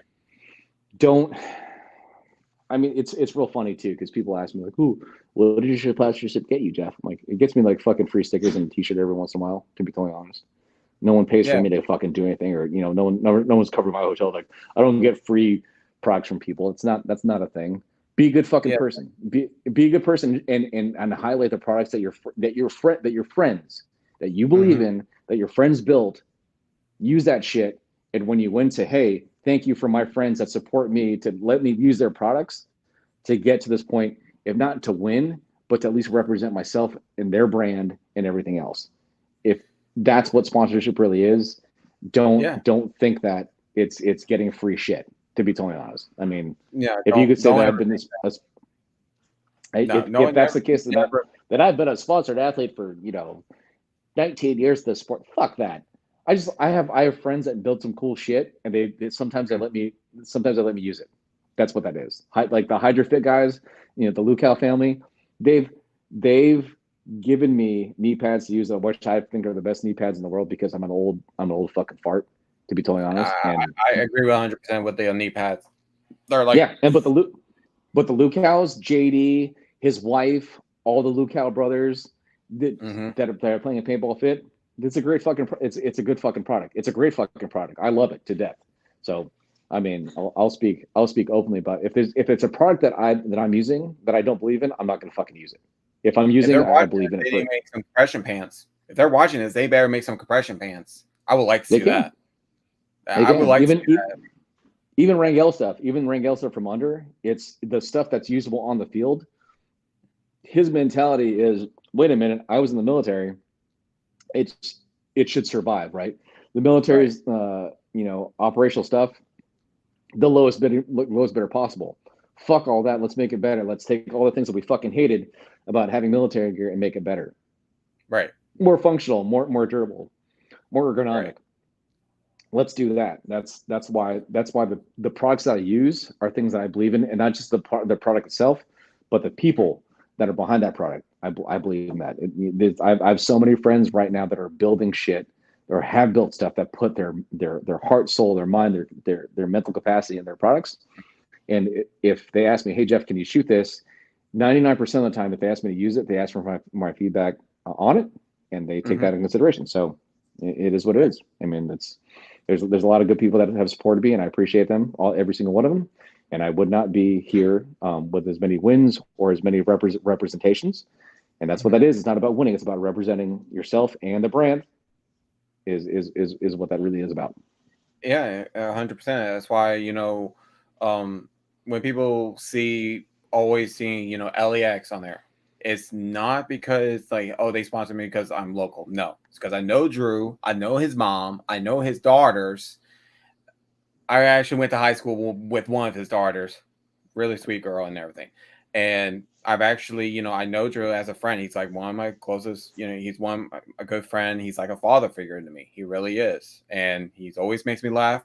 And every time I go play LEX, he gives me a discount. If that's his choice, I never ask for a discount. He just say, hey, you sponsor us, you put us on the show, and this and that.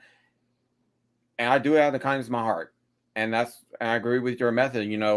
It should be based off of friendship to be sponsored. And that's why you don't see me with a lot of sponsors here on the Paintball Lounge, because of the fact I'd rather have, talk with them and actually a civilized talk. And then I'll put them on, be like, hey, you could be the sponsor for, you can Paintball Lounge and everything because you're my friend and everything.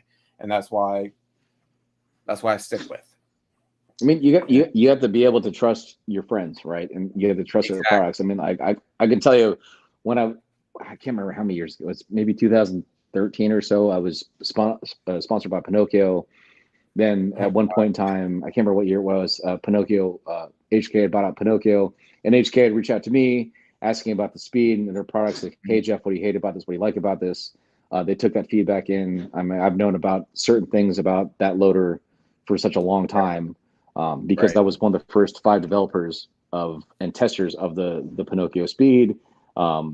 Josh Silverman is still a good friend of mine. That was one, he built the speed. Him and Jen Silverman with Evan Esrate built the speed.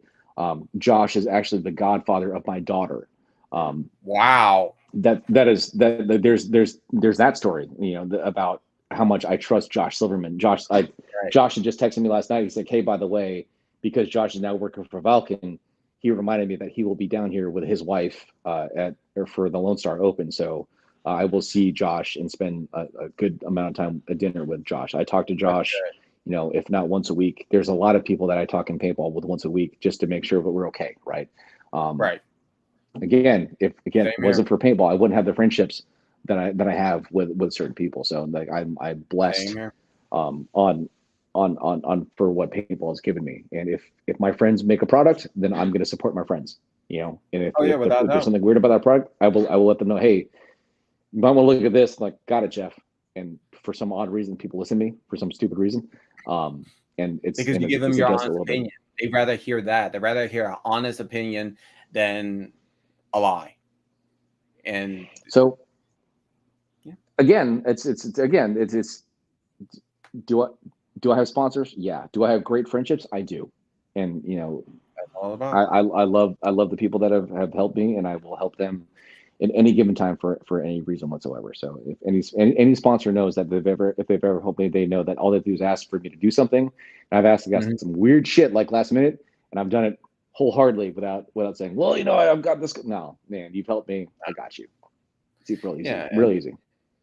So my questions this is from me is, yes, sir. What was the biggest achievement you have accomplished? And this has to do with paintball or anything, just in life. What was the biggest accomplishment that having you kids. realized? Really? It's having children and knowing that you're trying to groom them to be a better human being than you are. That's important.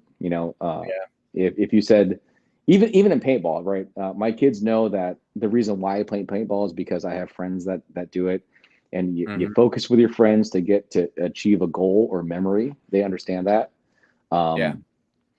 If you asked me, the next thing would probably finishing 20 years in the military, maybe, I guess.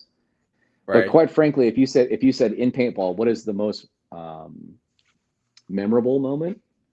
Most memorable moment is winning World Cup on Veterans Day in 2018 with my friends. That's from my understanding in historical data since before 1981. It has never happened where a veteran team has won World Cup on Veterans Day, because that's what we did. And so that was Chris Rangel was there, Tyler Campos, Chris Cox, Paxton Elliott, Chris Naganuma, Andrew Behrens. I'm probably forgetting someone, but goddamn, like that was like to win World Cup, because we were playing against like the South America, like Venezuela. God, that was a huge win for us, and that was like, at that point in time, like, you know what, I could retire right now and be done with it and be happy with it. That was it. That was like you're not going to get any bigger than winning World Cup. But what does that turn into though? That turns into us putting on Bunkerfest based on the opportunity to build memories with your friends. So if you said, if that was the jumping point, the number one jumping point to turn Bunkerfest for me, I didn't create Bunkerfest, right? Bunkerfest was Ryan Gray and Mondo and all those guys that originally did it. And then Chris said, hey, I want to continue this on. And then Chris said, hey, Jeff, do you want to help me? I said, yes, I do. But for me to participate into Bunkerfest, that is one of those stoic memories that says, this is why I do what I do with Bunkerfest, because that's a memory that I cannot undo. that was so good. Mm-hmm. I don't want anyone to not have that opportunity to have a great Right. memory with their friends on the biggest platform in the world to experience. That's Right. why. That's why. Yeah. Yeah. I wish I would play Bunkerfest back in Mardi Gras, but I didn't have the fundings and we didn't have a team. And I was not on it. Well, I was on a team, but we were having problems. So hopefully Mardi Gras, when y'all come back here, and hopefully I can have a drink with you and Chris and you just have a good time because, New Orleans boy here. No, And man, like even before, like, I'm not gonna lie, Chris and I, Marty, we promised that Mardi Gras will be a thing in 2024, right? oh yeah. Chris and I will be out to Drew's Field and Slidell Mm-hmm. To have a great time and eat and fuck. I want to crush some crawfish right now. I really do. I knew you were gonna say that. I knew you were gonna Oh say man, it's so good. But we 100% we will be out there in 2024. Like it's the doing 7-man in Denver is heartbreaking to say that we can't do it this year. Right. But knowing that we're not going to renege on doing an event in Slidell at LAX Paintball, that's very much a thing we know that that's what we're shooting for. And Chris and I are actually coming out this year. I can't remember when we agreed to do it because life and playing in Bunkerfest and me and Jeff actually being an adult and working and trying to figure that shit out.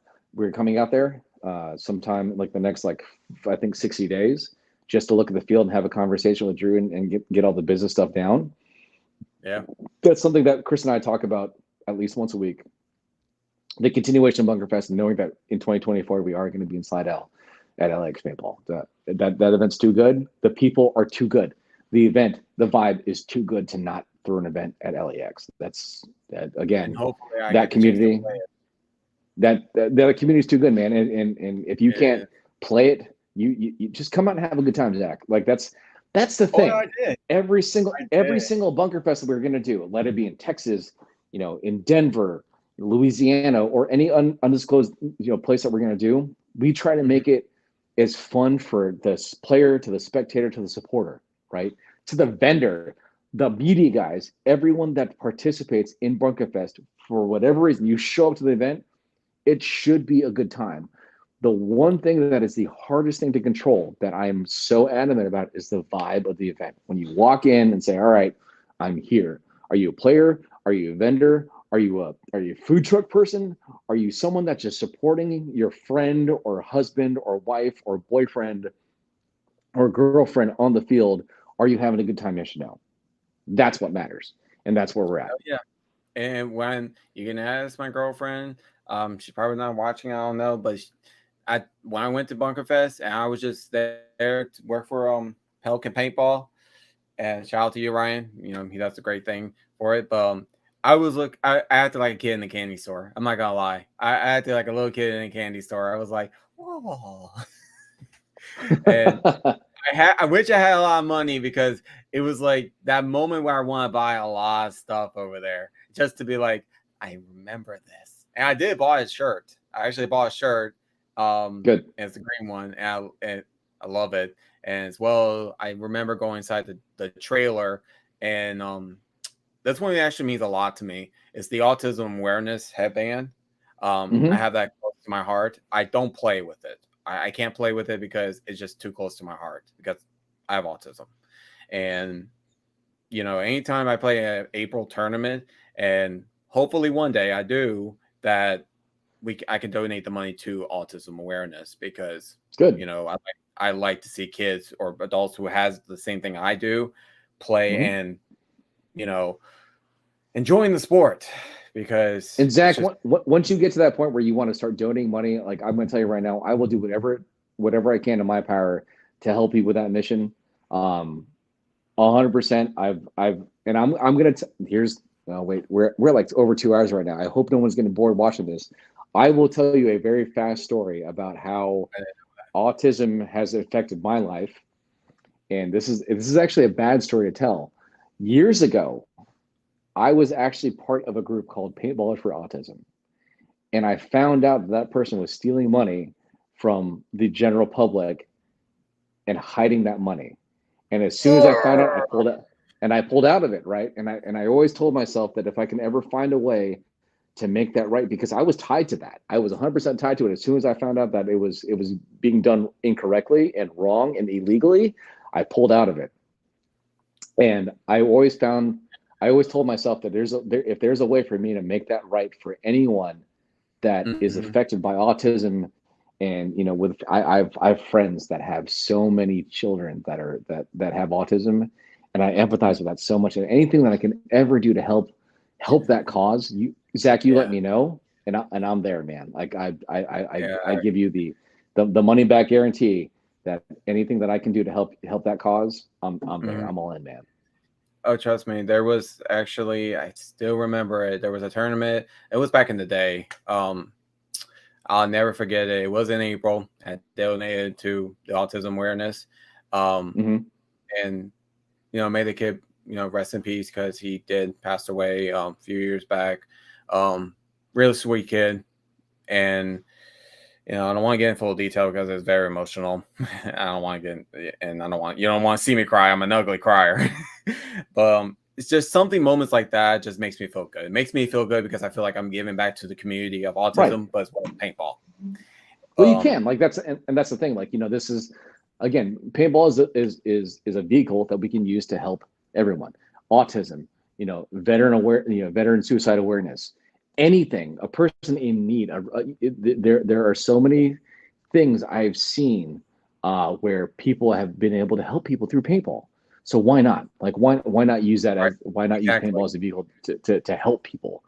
Like, I will never ask paintball to help myself, but I will always use paintball as a vehicle to help other people, because I feel like I can figure it out. But for the folks that haven't been able to figure it out, let's help them out. If you need help, say you need help. Like, and let's figure this shit out. I'm 100% okay with that. And that's what I do want to do in the future. It's just, like I said, we both have lives. So, but that's one of the bucket lists I want to do, is to, play for a tournament and, but, do it for autism. I'm not doing it for me.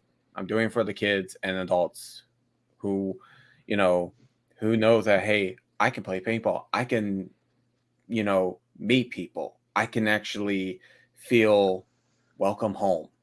And that, well, tell you what, talk to Drew, and I'm Drew. I'm going to call your ass out on this because I love you, because you're my boy. if we can plan and do this correctly, and LAX wants to do an autism awareness event, and you guys want full media coverage on it, live media coverage, I will fly out for free and I will cover that event. And let's do something, because Drew's got a good heart. A lot of people have a good heart. LAX has a great fucking heart. If we can help people out, because this is what we're supposed to do as adults, as people, as humans, let's fucking do it. I'm all in. I'm all in. I'm good for it. I will talk to Drew next time I see him. Next time at LAX, I'm probably gonna be at LAX for May 7th, because we're doing the King and South series, and which is actually funny because I'm surprised that we haven't put Texas on there or Florida or Alabama. But I will shoot the idea to him. So since we're at 2 hours, so if you have any questions, man, go and lay on me. I'm an open book. Zach, I think the number one question I want to ask you is, why are you doing what you're doing right now? Like, why do you have a live stream podcast in paintball for the people out there that maybe not know the answer to this? So the purpose of the paintball lounge was, like I said before, paintball has saved my life. It actually has. And I still wanted to give the community of paintball something. Like, if something happens to my legs, or doctors are saying, hey, you can't play no more, I want to still give it to the community. And that's why I decided, you know what, I'm going to make a podcast known as the Paintball Lounge, giving people feedback of when it comes to products or live interviews, tournaments, any shape or form, to where to show the people who had never heard of the sport sees this and they're like, you know what? I want to give this a try. I want to play. I want to go in that field and be that part of the environment. Like, and they come out happy as can be. And there is people I met at LEX, Paintball Republic, and they actually watched it. They watched this podcast, and they told me it's because of my podcast. They're playing paintball and they're loving it, and that just Good. that it makes me feel like, you know, I'm doing something right. Let's keep on going. Let's keep on going. Right. But that's the whole main goal of the paintball lounge, is to get more people to play paintball, make memories, make friends, form a family, and live on forever. Good, man. And when you reached out to me and asked me to be in the lounge, I'd actually reached out to a couple of folk and like, no, man, Zach's a good dude, and he's in the right spot. So mentally, like, this isn't for you to grab more social. I knew that this isn't for you to grab more social metrics. I'm sorry. Mm-hmm. For yourself, but just to spread the mission of community, right? And that's why I don't show up on every podcast that I'm asked to be on, but right. I will show up on podcasts that do promote the community and what the true message is of this sport and the idea of what it really is. So I appreciate you, man. I thank you for having me on the show. No problem, man. And thank you for coming on the show. I mean, best of luck for NXL. Hope you win. I hope Valor Militias win. And we'll see. I'll see y'all. Well, I won't see y'all at Bunkerfest, but I'll watch the stream and piggyback it, and that way we can grow the sport. So cool. Thank you for coming. Zach, I appreciate you, man. Again, if you're in Slidell, go see LAX. You'll probably see Zach out there. For everyone that's ever supported, Zach or LAX or Bunkerfest or me or all my friends, thank you guys so much for doing this and building the community. And remember, at the heart of everything, it's where the people are at. If we can help the people out, let's do that. And make sure that you just, you drink responsibly and not White Claw. So that's what we're talking about. Exactly.